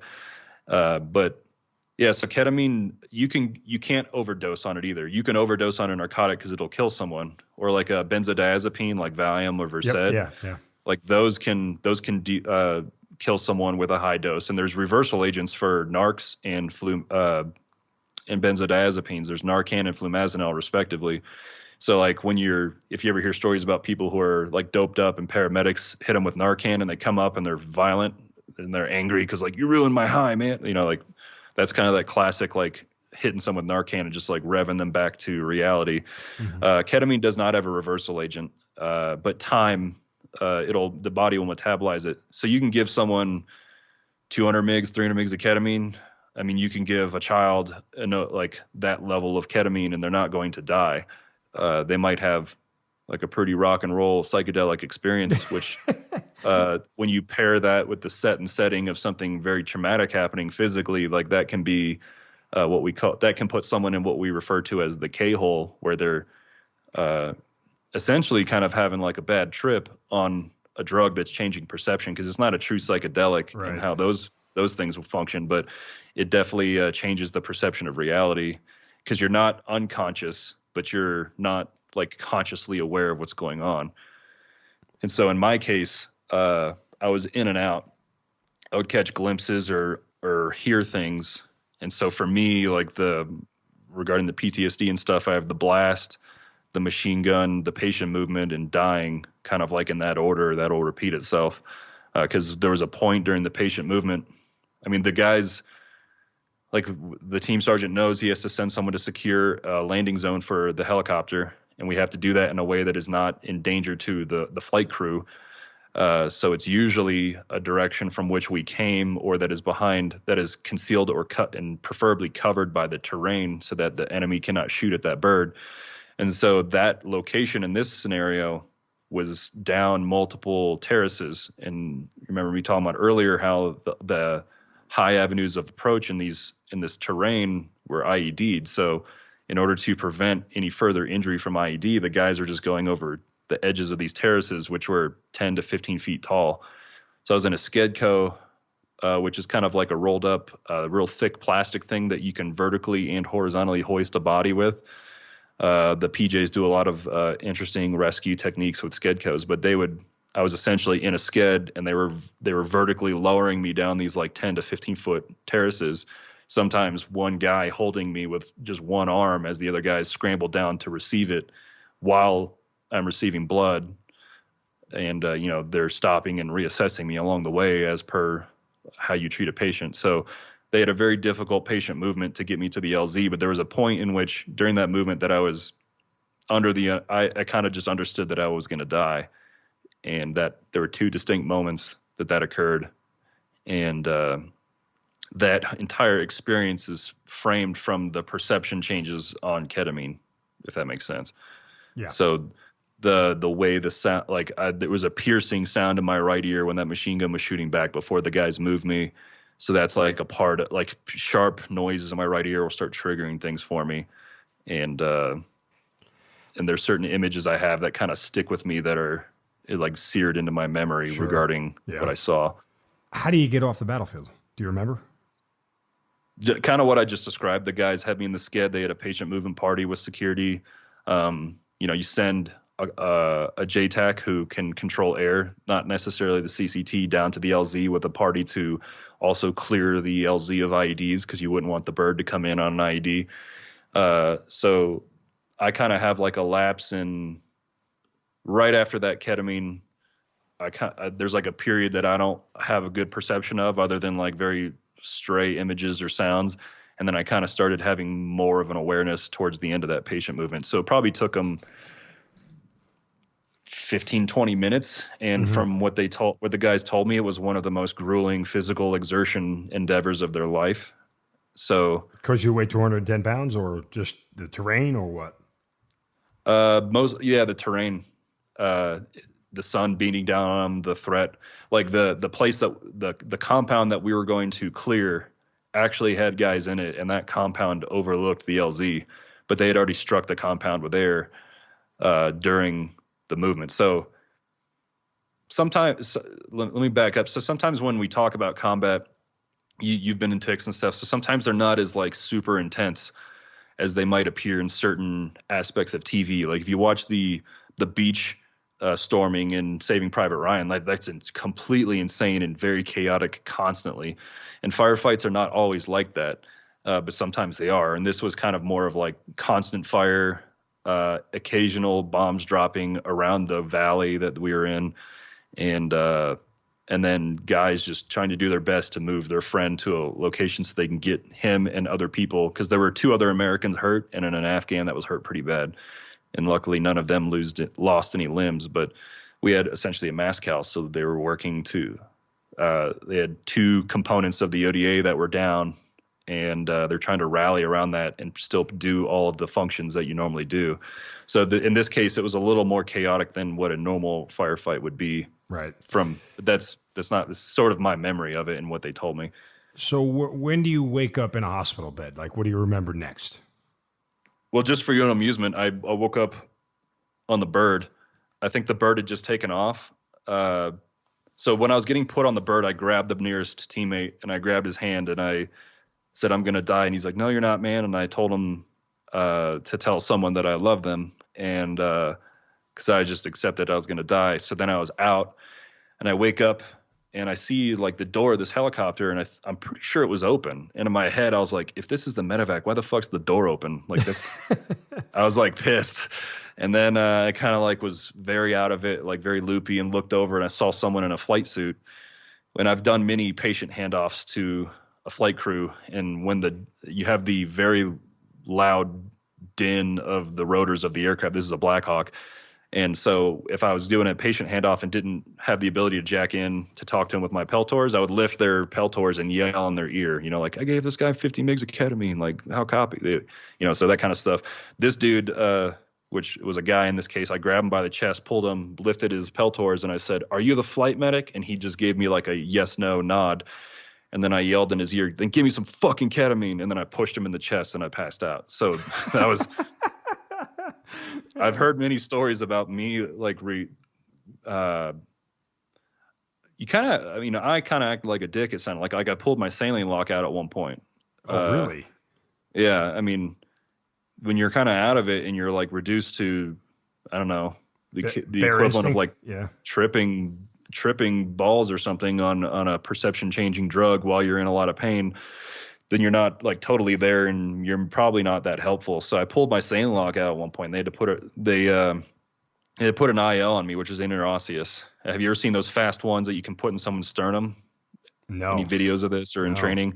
Well, fast ones are like something that will like, it's a little handle thing, and you put pressure from vertical pressure, and it goes doom, and has all these needles, and it injects like a thing directly into the sternum, so that you can, anything you can put in an IV, you can put in an IO. So you can put drugs, you can put blood, you can put fluid, etc. And they had 2 failed fast ones on my chest. This is interesting for anybody medical related. We don't know if it was the type of fast one, because there's these newer ones that are lighter, because I don't carry the old ones because they're heavy. I don't want that in my kit, but they were lighter. So it's either the angle of attack of how they were putting it in my sternum, or like my sternum was very thick because I had lifted my entire life. Like looking back at it, it's funny now, like, hey, my sternum was too thick for that fast one. But like, I don't know, it didn't work. So luckily the guys had an alternate form of IO, which the PJ hand screwed one into my humerus, my right humerus.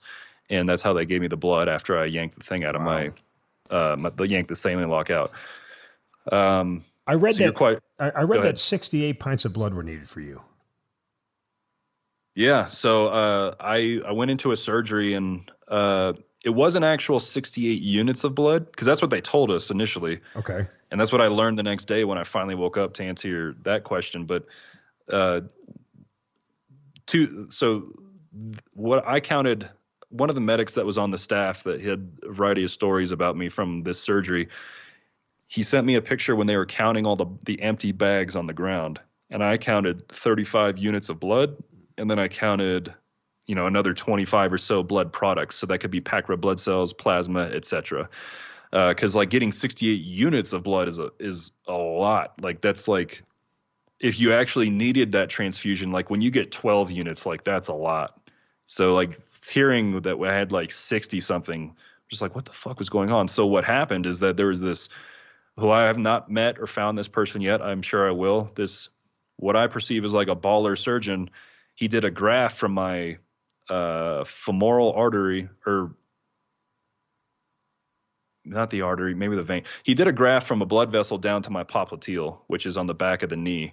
So in other words, like to give perfusion to the leg that was still there because the vasculature was damaged, he took a piece of my vasculature and then essentially sutured and sewed it into the lower part of my leg to allow blood flow to go through that and push into the rest of my leg.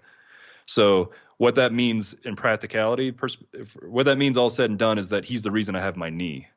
Because if that tissue had not, when you don't get perfusion, tissue starts to die, it starts to devitalize, we call it necrosing. And then necrosed tissue, you can't like just revive it, like it'll get infected. And so the first thing you got to do is do a wound debridement of like major blasted or destroyed or dirty tissue. You debride that by cutting it out, which my job, the 18 Delta, we have training in doing that, and amputations and anesthesia and war surgery. So I kind of like have been involved in this stuff before. But so they were probably doing wound debridement, but the major function that guy did on my right leg was to give my right leg a chance at having perfusion by doing that vasculature surgery. So that's probably why there was so much blood or blood products being used, because they had to, in order to see where the bleed is, or like if your like vascular graft is working, you have to essentially loosen the tourniquets and let it bleed and see where it's bleeding. And so if you're losing a little bit of blood as you do that, then you backfill it with new blood. So that would be the reason crazy for that. And then also to keep my pressures up. And if you have blood compared to no blood, like that's the better thing to keep pressures up, because it has all those good things I talked about earlier. And as a side note, just to give a sustain to not only that medical staff at the Roll 2, that surgery team, but also the forward operating base, the FOB, they had people lined up around the building that were of the appropriate blood type to give blood for that surgery. And there's a picture of that I have too. So like there's a lot of Americans that played a huge role, not only my team that did the point of injury, but the guys at the forward surgical team that conducted the surgery and those medics that helped. And they called this the 36. I just want to give them credit. Sorry, but they had 36 straight hours of doing traumas. They had, I think when they got me, they had already been working for almost 24 hours. And I've heard that maybe it was like a 12 hours. It was a very long surgery, whatever they did with me. And they got me when they were already like basically burned out, but they like dug in, and it's almost enough to make me cry right now. They did the thing. They basically did their jobs. They had to dig deep inside themselves and do the job to help save an American. And they put an alert out on the FOB, and all those other people showed up. Like, if you're this blood type, go there. It's like everyone knows like this is for an American type thing, and people showed up. And that's a pretty special thing, and that's kind of analogous to probably why you're still even in the military right now, and why a lot of people have trouble getting out of it, because there's a lot of things that might irritate us about different components of our units or whatever, but like that camaraderie is something that can't be replaced, and the coming together of that tribe that cares about each other, and I'm incredibly grateful for that. It's awesome. Absolutely awesome. Okay, so the recovery process begins now. Take me through this whole thing. I mean, obviously, the emotions that you're going through on a daily basis have got to be the hardest of the grind. But, on top of the physical stuff that you were dealing with, how does this whole process begin for you? Just hanging on, I guess. I mean, I'm in complete care of the Army medical system. And then my dad and my brother were in Germany when I got there. So blast was on 5 March. By 7 March, I was in Germany, and they showed up within a day or so. And I was there a week, and then I was having surgeries, from my recollection, nearly every day. And I still had my right leg at that point. And you can use all this the way down to the end. Yeah. So like I had these Solo boots on, and I didn't have any blast damage on my foot. And then the demarcation of that, where the boot was going up to the leg, was just a complete carnage, like burned to the bone, missing tissue and flesh and muscle down to the bone. So I'm at the complete whim of everything, because I was on a whole lot of ketamine and other drugs. I'd had a major surgery in the Roll 2, like I told you, and then went to Bagram. Not quite sure if I think I was just kind of in a holding area there. I don't think I had a surgery there, but then started having surgeries in Germany. And the significant surgery that I had, which I think was around the 9th or the 10th, was the amputation of my right leg, because there wasn't blood perfusion, adequate perfusion. So my entire blood pressure was suffering as a result of my body trying to push blood down into that limb. And the limb was also extremely infected, and both limbs are infected for quite a while with fungal and bacterial infections. You had such a medical background. You've proven that over and over again throughout this discussion, but in the process of all this stuff, how much did you give input to the doctors, or were you just kind of taking what they said? Every day, every time. So Were they annoyed with you at that point? You'd have to ask them. There's a saying that goes, especially when you're an intense, or when you're like a significant patient, meaning that you have a lot of issues, that you're your own best advocate. And the medical background allowed me to do that, because everybody, my family and friends and the nurses and everything, I'd be completely out of it, because I'm on 100 mgs of ketamine an hour, which, to give everyone perspective, that's the dosage that they will give to treat like PTSD or or chronic pain symptoms, they'll infuse 100 mgs over 1 hour via IV, and then that's kind of like the dose they give someone, and they have lasting effects for PTSD for like 3 to 4 months. But I was on that every hour for quite a while, and I was on ketamine overall from the point of injury all the way until 7 May, and it was tapered down eventually. But I was on 100 mgs an hour for quite a while, so I was pretty, I don't know, loopy. And then when a doctor would come in and there was a conversation to be had about medical stuff, I'd have this weird Rain Man type thing where I would just kind of zero in, and I'm sure the cadence of my talking was very slow and kind of drugged up sounding, but I would have very articulate conversations. And my mom actually recorded one of them at Walter Reed. And really? So I basically made them, this was in Walter Reed, but I made them put butcher block paper up with all of the dosages of all my drugs, so I would know what was going in my IV, what was going in my epidural, because I had 3 epidurals at different points, and all of them were failing in different ways, so I was having extreme pain. And all the PO, which is by mouth medicine. So I had all the drugs on the wall in front of me, because I couldn't differentiate whether it was a TBI, which would have made sense, or just all the drugs, which also makes sense. My short-term memory was pretty shitty. So if someone came in, they would always ask me these questions, and I couldn't understand why they wouldn't look at my chart, because that's where all the information is. But they'd like, what kind of drugs are you on? And I'd be like, it's on the board right there. Because when you're in the hospital all the time and you're in an ICU environment, you have people coming in nearly all the time, and it's extremely annoying, especially when you're trying to have some sort of sedation-based sleep, which is not good sleep. But I got to the point where I'd be like, all right, I'm sorry, but this is how it's got to be. What's your name? What are you here to do? What do you want to do for me? And tell me those things, and then get out of here. And so the doctors that I had to discuss things with, I would have these strangely articulate conversations, to your point. But yeah, it helped quite a bit, because there's this thing called Dakin solution, which is sodium hypochlorite, which is the ingredient for bleach.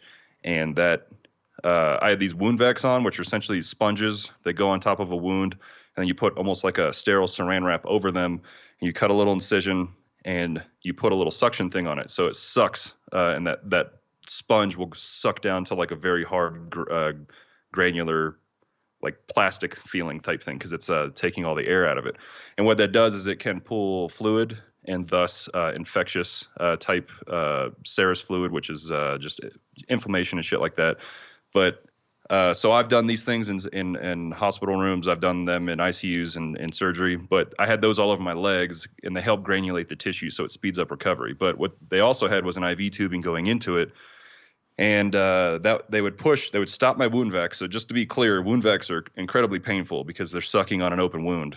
And then they would essentially infuse a bleach solution into my wound, which is obviously painful. They'd let that sit for 5 or 10 minutes, and then turn the wound vac back on to suck that out, which is incredibly painful already. So that's just one example of something that happened 6 times a day every 4 hours when Jesus. I was in Germany.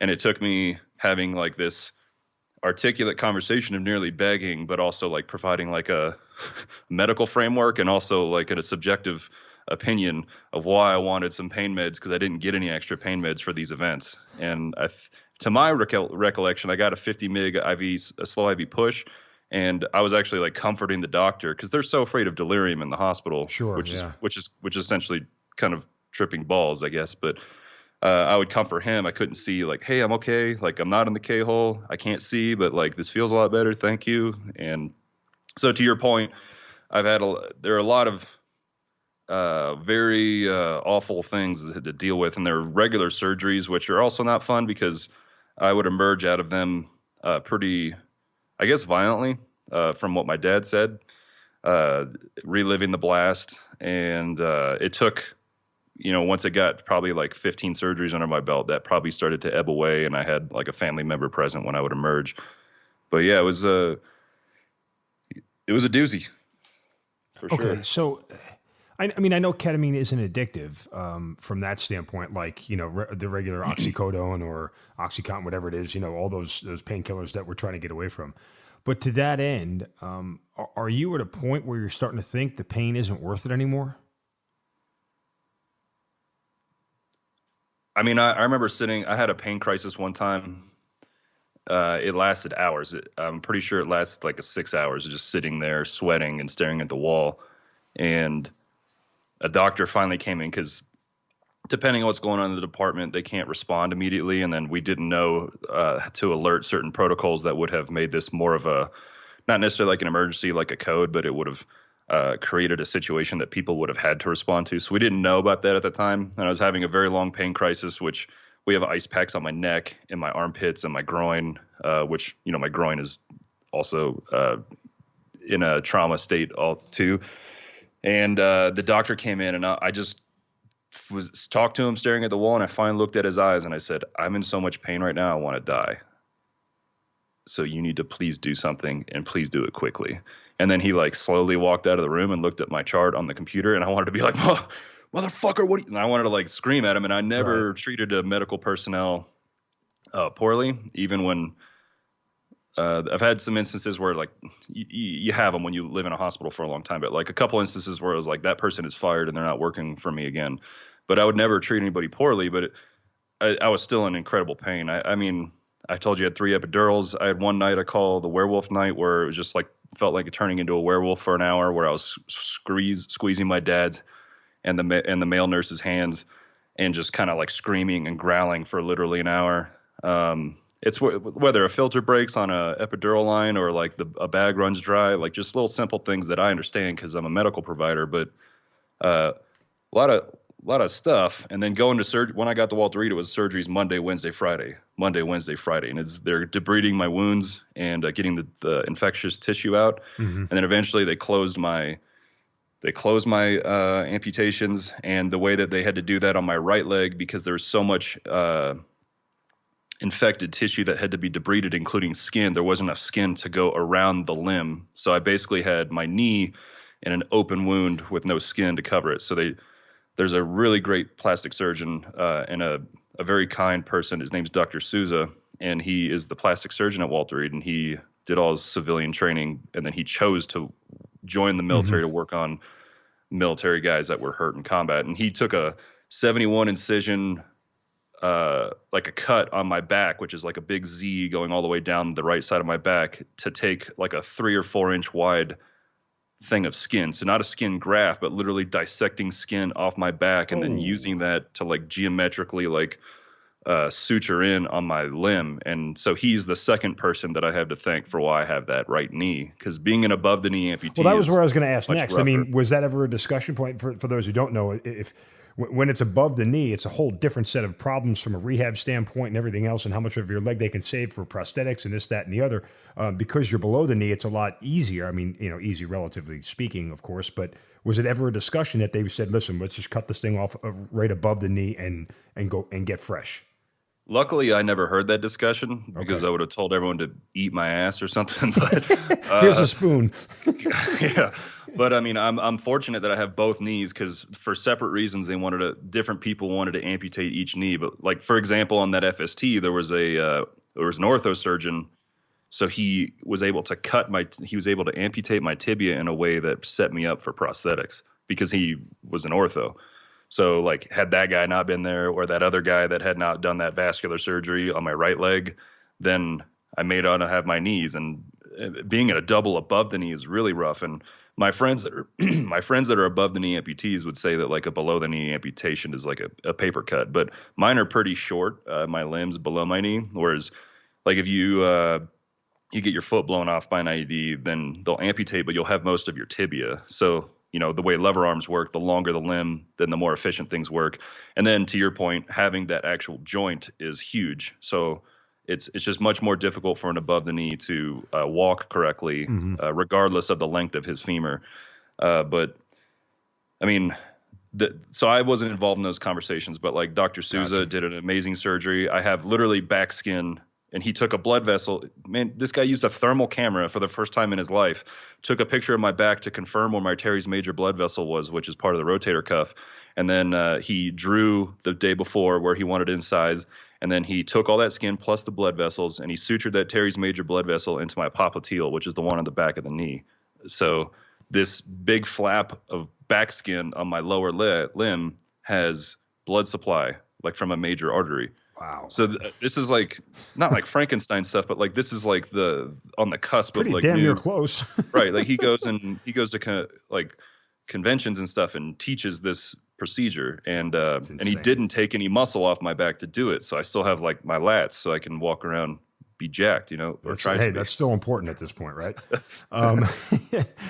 When do you hit rock bottom, or do you hit rock bottom? Well, being on ketamine constantly kind of gives you, this is echoing some people that have done psychedelic drugs, but you kind of echo like a very loving and grateful type mindset. So in the hospital, like you don't really have a choice. You're just kind of like surfing the waves of whatever happens to you. And I mean, the cleaning lady would bring in trash, and I'd be like, "Hey, I just want you to know I'm grateful for you." There's like, there are the people bringing me my breakfast in the morning that they're not medical providers. I'm just like, "Hey, thank you so much. I'm really grateful that you did that." So, the hardest part, and I'm not going to get into all these stories, but like I had a bowel impaction for a week where you can't poop, and I'm like manually trying to break up poop multiple times a day to get that out. I had a catheter in my penis for almost 2 months because the urethra was damaged. So I had an incision in my it's called suprapubic, but it basically goes through your abdomen into your bladder. So that's how I was peeing. And then once they pulled that out, once they pulled the catheter out of my actual penis, I was pissing blood for almost a week because the other catheter was still in my bladder because they didn't want me to use my penis. So like So like 1 week I couldn't poop, and it's wildly uncomfortable if you've never had that. And the next week I'm pissing blood. And then in order to get off IV medications, you have to go on a bunch of by mouth or PO medications. And I was on methadone and a lot of it, which in retrospect I would have denied it. And so methadone is what they give heroin addicts to get off heroin. Gotcha. And Duff McKagan is the bassist for Guns N' Roses, and he came to Walter Reed one day and he told me methadone was worse because they did a lot of heroin in the 80s, and then he did like a methadone clinic. And he said getting off methadone is worse than heroin. Just, I don't know. So I was on like 20 mgs, and 30 mgs for my 3 doses, which is a lot. And then I was also still on like morphine and other gabapentin type drugs for nerve pain, which none of them really did anything. So my goal when I became an outpatient was like, I'm getting off all these things. And so the way you get off methadone for me was stepping it down by 10 mgs every week. And so that takes, 6 to 8 weeks, but there's like a rebound, almost to your point about like what you're talking about, the addiction with ketamine. There's like a rebound effect from coming off of something that is a severe narcotic. And I remember one day I had a pain crisis, started at like 2 or 3 p.m. and it lasts till like 1 a.m. And it's literally like just rocking back and forth on the bed, rubbing my limbs to try and give them some other nerve sensation. And like it's like being a junkie. Like I can understand why someone who had been exposed to a drug, whether it was provided by a medical provider or that they just picked up on the streets and they don't have it and they're in this extreme pain and the only thing that makes it go away is taking that drug or just fucking riding it out. So yeah, that was pretty miserable, and that was a pretty low place. People need to understand the grand picture here, because in going through all this, it was 6.5 months later after the day that you stepped on that IED that you were out of the hospital. Like, that's insanity. Well, I got out of an inpatient. I was still at Walter Reed until September, like you said. But I was an inpatient for those 2 months. So I became an outpatient on May 14th. So yeah, I was like still attending the hospital on the weekdays up until September, to your point. There are 2 other major variables going on here, which is the war that's still going on and then walking. So which would you want to hear about first? Because those play into the emotional health. Let's do the war that's still going on. On March 21st, Will Lindsay got killed, and he was a friend of mine. And when I first got to a team, he was like a guy that he was on that team for a little bit, and then he got moved. But he could have been a guy that was a dick to me. Like there are all kinds of different types of people in every type of unit, including SF. So he could have been a dick, but he was very nice. We got along.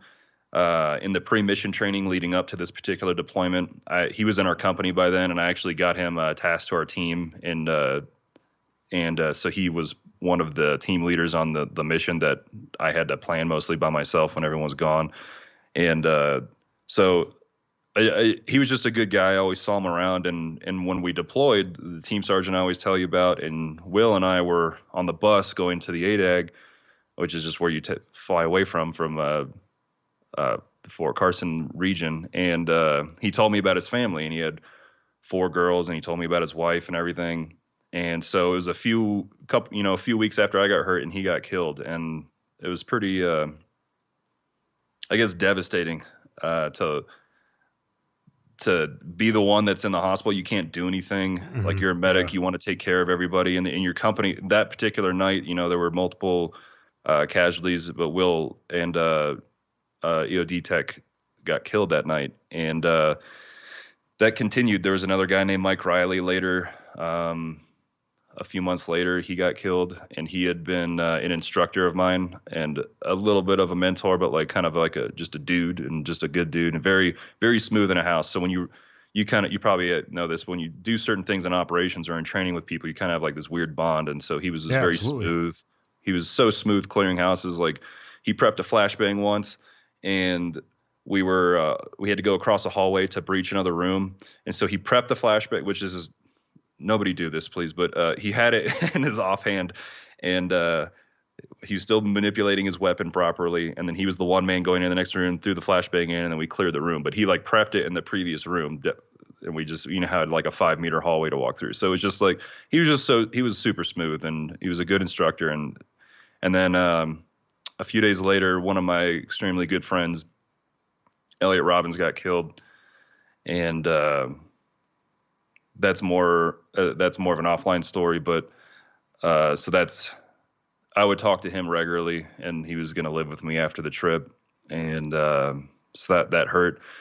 And then trying to recover from that was in late June. So trying to recover from those losses on top of my own losses. I'm in this place that I hate. It wasn't Walter Reed's fault, but you just don't want to be there. Like, you're getting treatment and you're getting care and you're getting prosthetic care, but like, it's kind of in like a mixture somewhere between a barracks and a low-grade apartment. Mm-hmm. And I had one of my parents there all the time, but it's not a place you want to be from a mental, emotional perspective. And I journaled every day, or started writing poems during all this time, and it was just difficult to get through. And then I remember my brother and his wife were visiting, and then my sergeant major got killed on an operation. And it was, and he was kind of the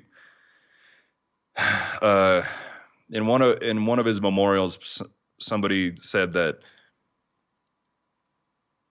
men want to look up to Green Berets, maybe like fluffing our ego or something, but Green Berets looked up to Ryan Sarter. And so that's the kind of guy he was. He was like the guy you would want. We have company sergeant majors in special forces. So he was like, he took care of everyone. I worked for him for 4 months in 2018 on a B team stint. And so just losing guys along the way, and all of them I had some sort of connection with, on top of, it was like getting beaten down, man. Like, you're trying to climb up and you just keep getting a boot to the face. Like, that scene. Did it make it seem like your recovery wasn't worth it? Or I mean, how did it hamper your day-to-day sort of trying to get your life back together? It just reinforced the desire that I didn't want to be there. I put the effort in, despite all that. I would do, even before I could walk, I would do 3 hours of physical therapy a day. Like, they said, the people who are the best walkers do these things. And I was like, all right, I'm going to fucking do those things. And I told this story in a different podcast, but I had to when you're in the Army and you're a wounded person, the official term is wounded warrior. You go to this warrior transition unit or battalion, and it's supposed to kind of be a holding place for that person to med board or go back to a unit.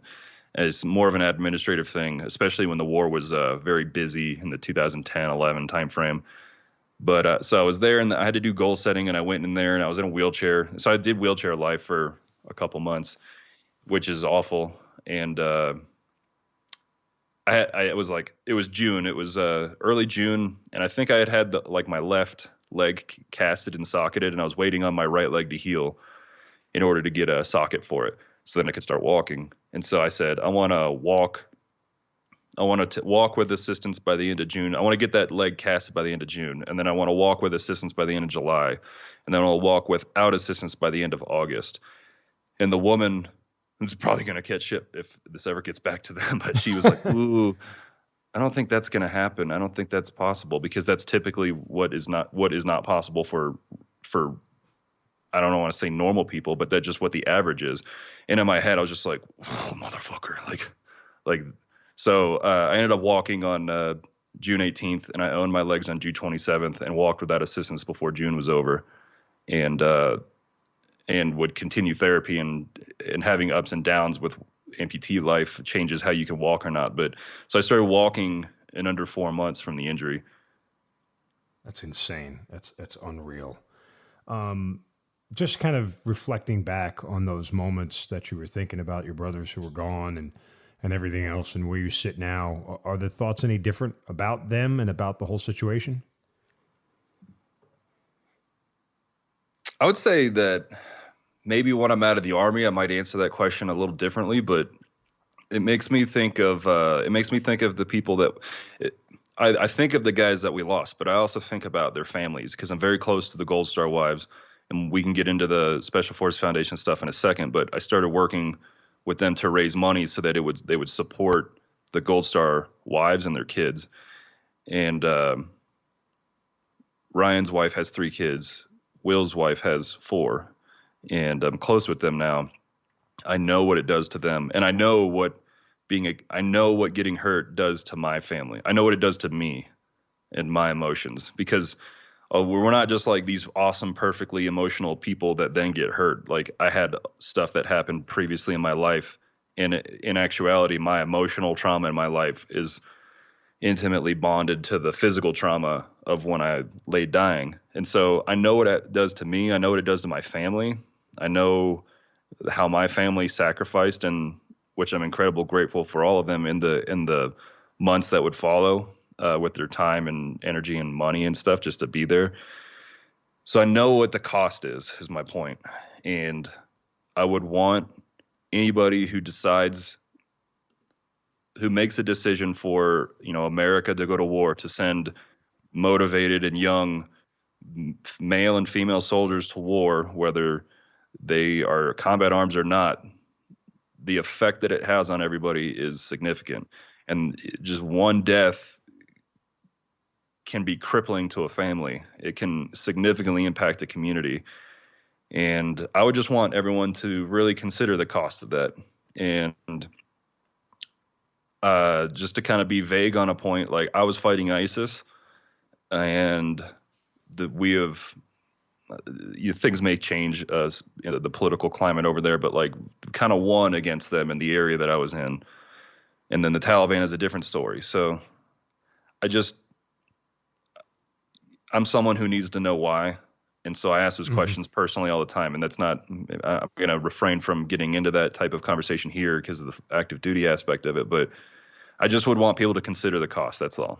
Well, it's a conversation we have routinely, the value of war, the purpose of it, and decisions that are made. And I'm not going to force you to, obviously say things, but I would add this, to your point, the people who make decisions to go to war, and furthermore, the people who make sometimes strategic, operational, and tactical decisions about war aren't always in the best position to do that. And that's a fair criticism, whether you're on active duty in the National Guard like I am or not. I mean, that is something that we struggle with routinely, because everybody has different skin in the game, right? The guy on the ground has much different skin in the game than the guy wearing stars on his shoulder boards or on his chest in Washington, D.C., talking to Secretary so-and-so.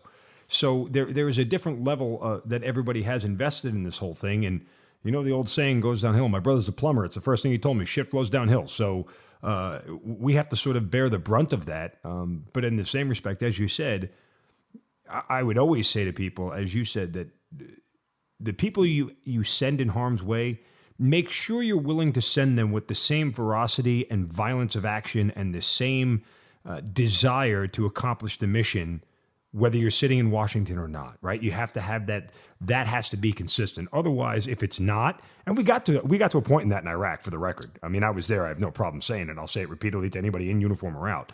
We got to a point where we were there for the wrong reasons toward the end of the thing. And so for sure, when you get to that point where politics and the physical extension of politics that war is don't match up, that's where you know we're in a bad spot, right? Like that's where things get really troublesome. So I think you make a good point, Mark, because the entire premise, I can't speak for the other services, but I'm assuming that they have a similar construct. But the concept of the AAR, the after action review, is supposed to be inherent in everything that we do. And in the teams that I've been on, when I get off of an operation, we put all of our SI away, the sensitive items. We report up that we're good, and like all head count and all the weapons and equipment are good. And then we congregate and we have an AAR and we discuss in the classic AAR format what was supposed to happen on this operation, and what are things that we can sustain and what are things that we can improve.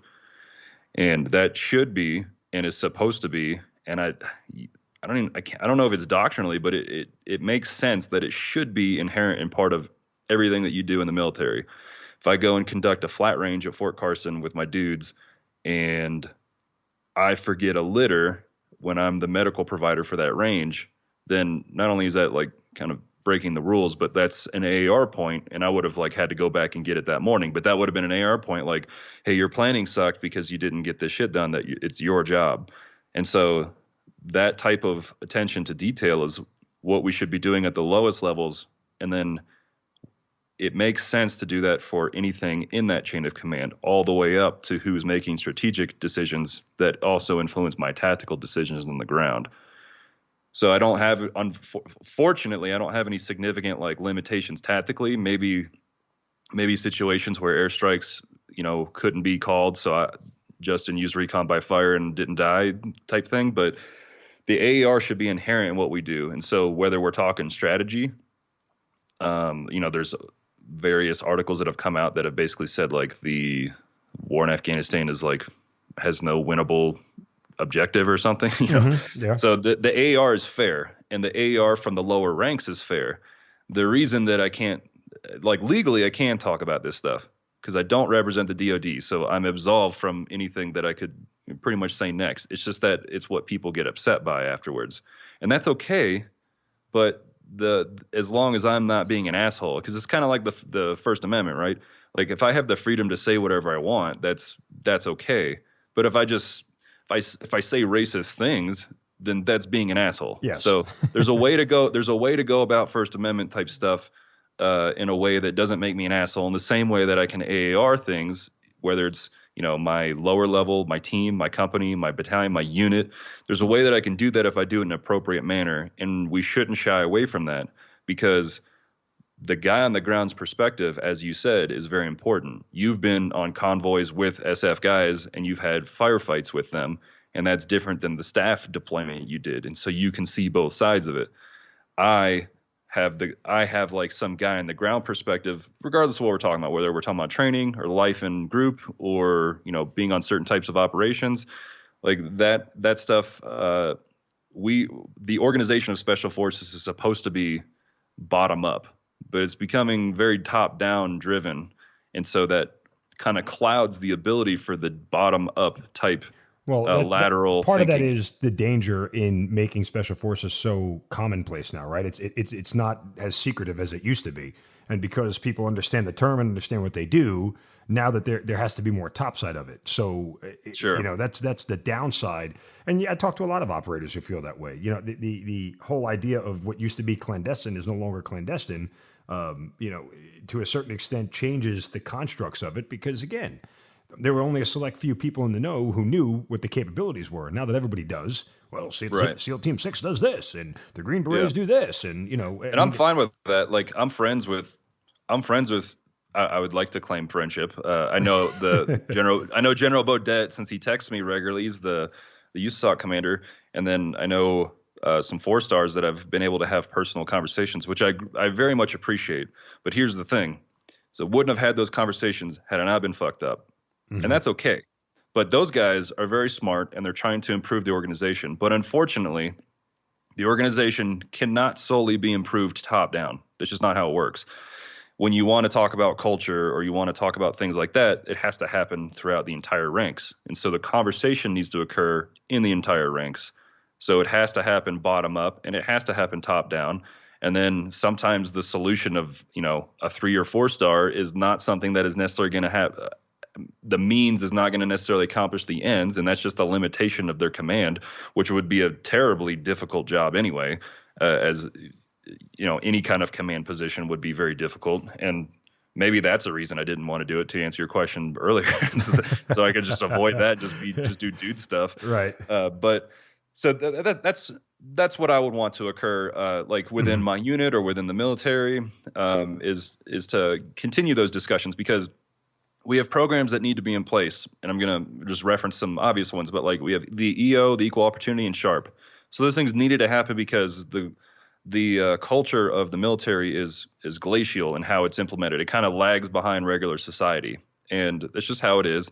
And so you have certain top-down directives that, like, okay, now you do this PowerPoint, and therefore you're T for trained on like being someone who is equal opportunity or doesn't sexually harass people. But we know that those two things still happen, and so it's not that they made the wrong decision in enforcing an annual training that makes me have to do a PowerPoint or an annoying like online training thing every year, but that's not fixing the problem. And so that's not on them. That's on everybody.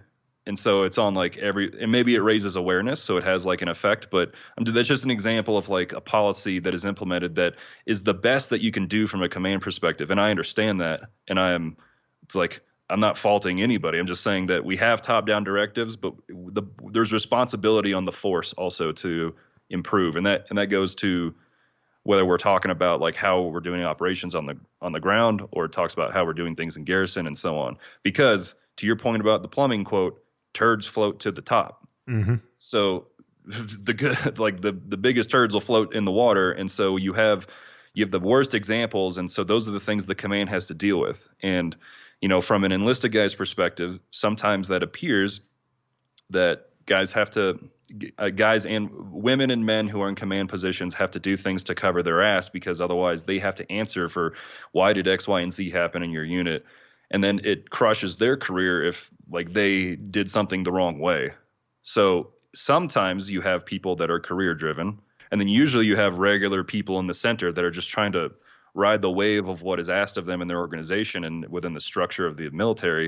And then you have like the turds at the other end or you have the really good people who are like really people focused and maybe it hurts their career. And then you have like the turds on the other end. And then most people are somewhere in the middle, just trying to do the right thing.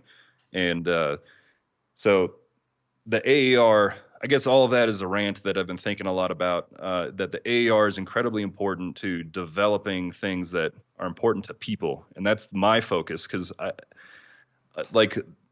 the war is what it is. And I know we're kind of getting in the route of like, what are the thoughts of the war? Like, are we lingering too long in Afghanistan and things like that? And that stuff I hope is going to be sorted out, because it influences things like economy and stuff. But what I'm concerned about as a medic, because when I'm a medic on a team, like I take care of a guy's mental, physical, and emotional, and maybe can influence spiritual well-being. And I take that very seriously. Mm-hmm. And now that I have my team still and I love them, but I'm not with them all the time. So now I think about the force of like special forces. So I want to influence that.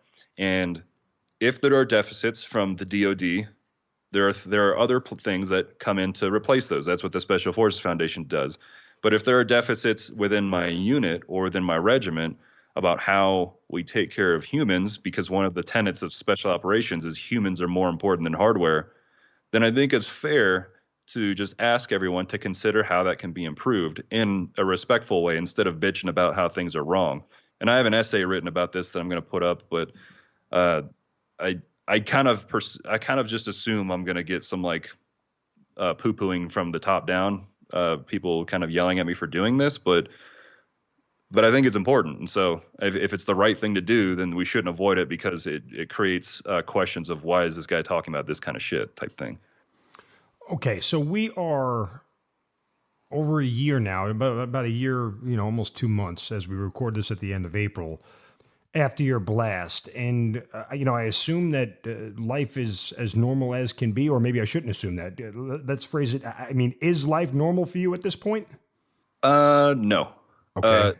I'm not going to go pity party. I'll just give you a kind of one sentence to sum it up. Like, I just really can't do anything the same. I can walk, most days, but like sometimes like the past 2 days I've been walking around with forearm crutches because I've got this like blister on my leg. And so it's up and down with amputee life, a bone bruise, a muscle bruise. It keeps you off your legs. So I can't do things the same way. I can't run. I can't hike. I can't ski the same. I can't have sex the same. Also due to like the genital injuries, I can't really do much of anything the same. I can't lift the same because I lift it all the time. I've accepted these things, but they get me down. So as far as there's a new normal, to answer your question, and I'm riding the cusp of that, and ideally it's going to continue trending upward, but it's not normal compared to what happened before by any means. Like if I'm sitting on just one last, I don't want a pity party, but if I'm on the couch and I've got the legs off and I got to take a raging piss and my legs hurt and I'm having nerve pain, I have to put these cold ass liners on and I have to roll these sleeves up. I'm basically wearing rubber thigh highs all the time because that's how the suction system with the legs work. And maybe other amputees are like, get over it type dude. But I mean, this is well, it's still relatively new to you. Yeah, I mean, I think stress is relative, and I would never poo-poo someone's experience with trauma or stress or anything or anxiety just because like I have more of it or someone else has more of it. Because when we try to term things we try to define our stress and our suffering in relative terms, then we don't feel worthy of it because someone else has it worse. Mm-hmm. But that doesn't, like, you can still honor your own suffering and work through it. So anyway, it kind of sucks, but I'm alive, and I try to tell myself that every day, and I work on myself every day. So it's not normal by any means, but I'm trying to get it adapted to this new normal, to your point. Well, let me ask you this then. What are you grateful for at this point? I do that every day. I try to in journaling. I'm grateful to be alive. That's the first thing. I thought about dying a lot, and during a depression in 2018, and so I'm grateful to be alive. I'm grateful that I can walk. The days I can be upright, like I'm grateful for that. Even though I'll be like, God damn it, I'm walking with a cane instead of no cane, but each time that I'm able to walk and I'm able to walk without pain, that's a good day. It's very difficult to have positive outlook when you can't even walk. It's difficult for me. So I'm grateful for the girlfriend I have. She's very compassionate and has helped me heal. I'm grateful that I have the opportunity to express my opinions or viewpoints in a way that might help people, because I use the reason that we're even talking is because my social media kind of no pun intended blew up last year, and I kind of talk about emotional health stuff on it, and I get I get comments from people all the time. My husband committed suicide after his deployment 10 years ago. I have cancer. I was raped. All these very intense emotional or physical traumatic events that people are sharing with me because I vulnerably share mine. So I'm grateful that I can have some sort of platform in order to interact with people and let everybody know that it's okay to feel these ways, and then that doesn't mean that we're not worthy of our own love. So I mean, those are just quick. I could keep going on with gratitude, and one of the harder things is trying to think about what I like about myself. So I work on these things regularly to try and I got to do it to stay atop the waves. One of the things that I actually am jealous of you of, and I don't mean to phrase it that way, that was probably poor. You're going to go biceps, right? Well, no, because mine are big. So if you've seen my social media, I'm in good shape. Everyone's rolling their eyes at us right now. Only the haters, baby. Only haters. No, what I mean is that, and for the right, you are jacked. I mean, I've seen pictures of you. I mean, you're still, even after everything, you're in upper body in great physical condition. I know your legs obviously have atrophied from all the surgeries and everything else, but regardless, you got to be on Joe Rogan's podcast, and I'm super freaking jealous. Like that. I want to be like, I have weird goals in life, like I want to be a judge on a cooking show, but I also want to be on Joe Rogan's podcast one day. Like that to me is the pinnacle. That was awesome. It was, and it was. I didn't expect to be, which the unit was like, "What the hell's he doing? Why didn't he ask?" Because Sturgill was always like, "You're going to be on the podcast, man," and I was like, "Yeah, we'll see how that goes," because Joe is the host, so I didn't want to get my hopes up or like tell people that I was going to be on it, and then I was. And the video they made of just like Joe and I talking for 20 minutes or so is like 4 million views, and so I've actually gotten recognized sitting with Sturgill, like in New York City. Someone's like, "Hey, is your name Justin?" And it's super awkward because it's like the guy that is essentially, he would say he's a low grade celebrity, but he's a musician sitting next to me. But yeah, Joe is that was a great experience. I would love to be on there again. Take me with you. Because even if you're not on the air, his facility, they don't let us take pictures or anything, which is fair, but he's got a great facility. He has an awesome gym, which you just the gym alone, you'd be like, that would be worth the trip. But he's got a bunch of cool stuff in that. It's like a warehouse, and sweet vehicles and sweet gym setup and a coffee machine that rules. And it was a very nice facility. He's a very good dude. He's the same off the air, maybe a little bit more dudish, but he's the same dude. Same guy. I've been to his comedy shows, and I've met him after. Like, that's one of those strange things. I don't know if you know this. If you go to his comedy show, because I have friends who are in the MMA business who know him personally, and have met him several times. Yeah. But after his comedy shows, he walks out the back door and greets fans. Like, he goes out like a side door of the venue, and he sat there and greeted fans. He met me and my wife. We took pictures with him. He's a super cool guy. I mean, I'm just I'll never be that cool, so I just kind of aspire to be around it. I'm just great. I'm grateful to have done that. And then hopefully, I don't want a following or an audience just to have it to like push my own relevancy or to make money or anything. I just want to I want to talk to people like you. I want to interview people. I want to have good discussions. His format of podcast, which is kind of what you're doing with his military podcast, is that he gets to get into depth with certain topics that you don't otherwise get to. For instance, nothing political here, but if you do or don't like Bernie Sanders and you listen to his conversation with Joe for 90 minutes, it's just a different dude than what you see on TV. Sure. And it's fascinating. And he has all these high level intellectuals. I mean, Neil deGrasse Tyson's been on there. And so I would love to get to the point where I can interview people like that and just basically model his podcast. And he can always fall back to MMA and comedy. So I would fall back on, special operations, military, strength and conditioning, and so on. But that's what I'm modeling my podcast after. And yeah, so he's done a lot of sweet things because he's an innovator, like Conan O'Brien, he's an innovator in their field. So that's what I look up to. And what's the name of your podcast going to be? It took me a long time to figure it out. It's just called the Justin Lascek Podcast. And creative. I like it. But right to the point. You get right there. Yeah. I just figured that I had a company, it was called 70s Big, and so I've met people to be like, yeah, I know what that is. And I'm like, oh, that's mine. And they're like, oh, okay. So my name wasn't associated with it, which is fine.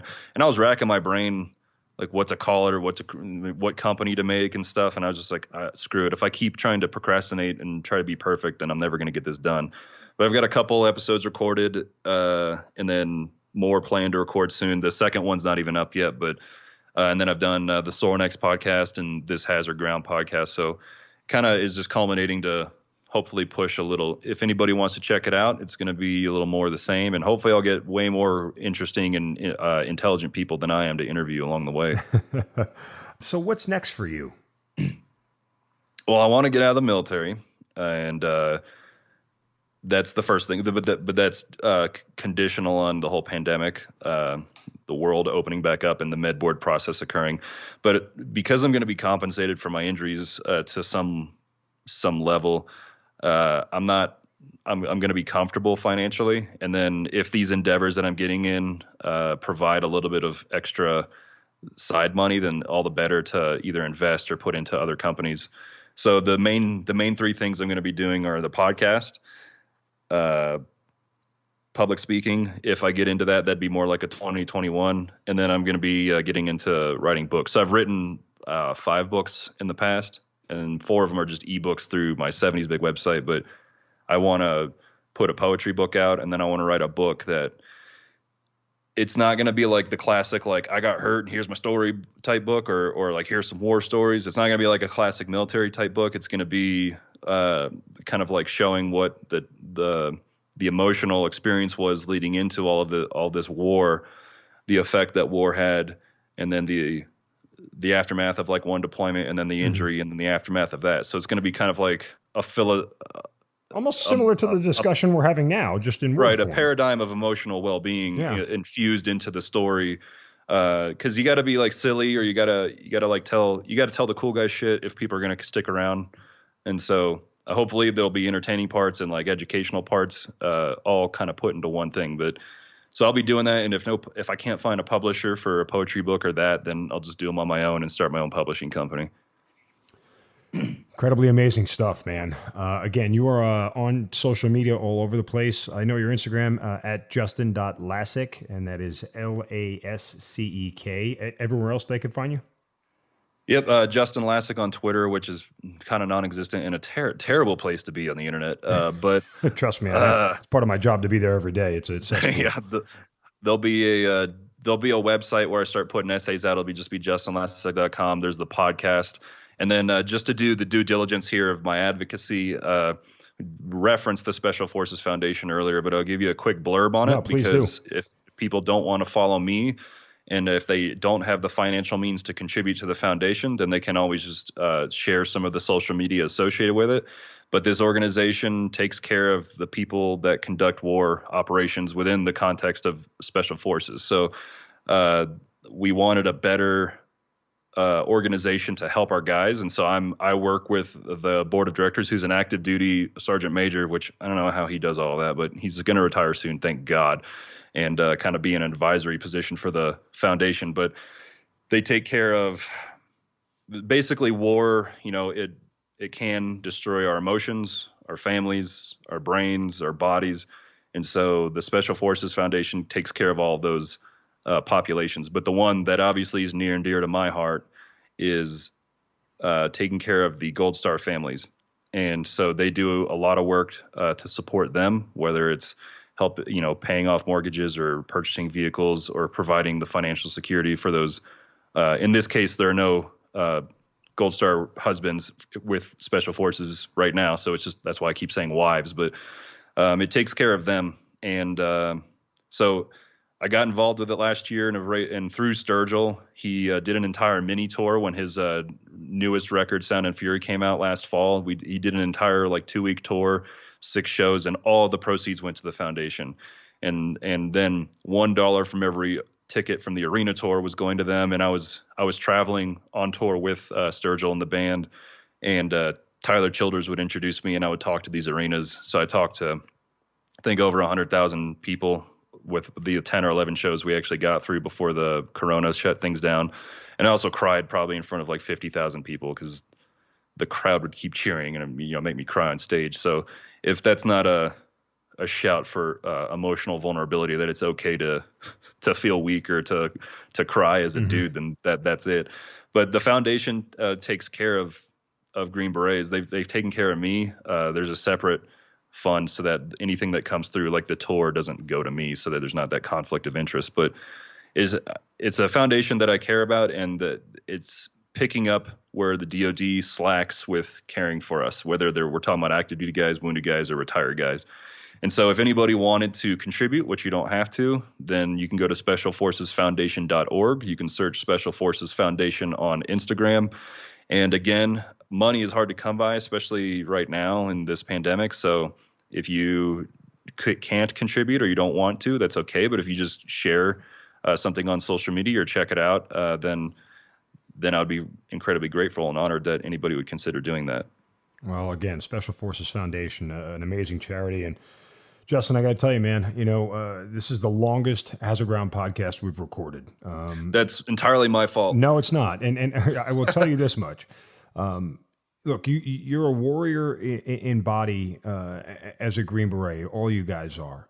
But in your post-blast life, you're still a warrior in spirit. And I think that has come through incredibly in this podcast. And I don't mind you having a lot to say because this is your story and I want you to tell it. But I mean, I'm proud of where you are now and what it took to get to this point because there's a lot of great men who would have succumbed to a lot of this stuff along the way. Nobody would think sideways of you if you did. But the fact that you're still here and still going and living a new normal life for you, I think is a testament to that warrior mindset that you always have, brother. And, again, I'll virtually throw my arms around you and give you a big hug and say I love you. But certainly thank you so much for everything you've shared with me.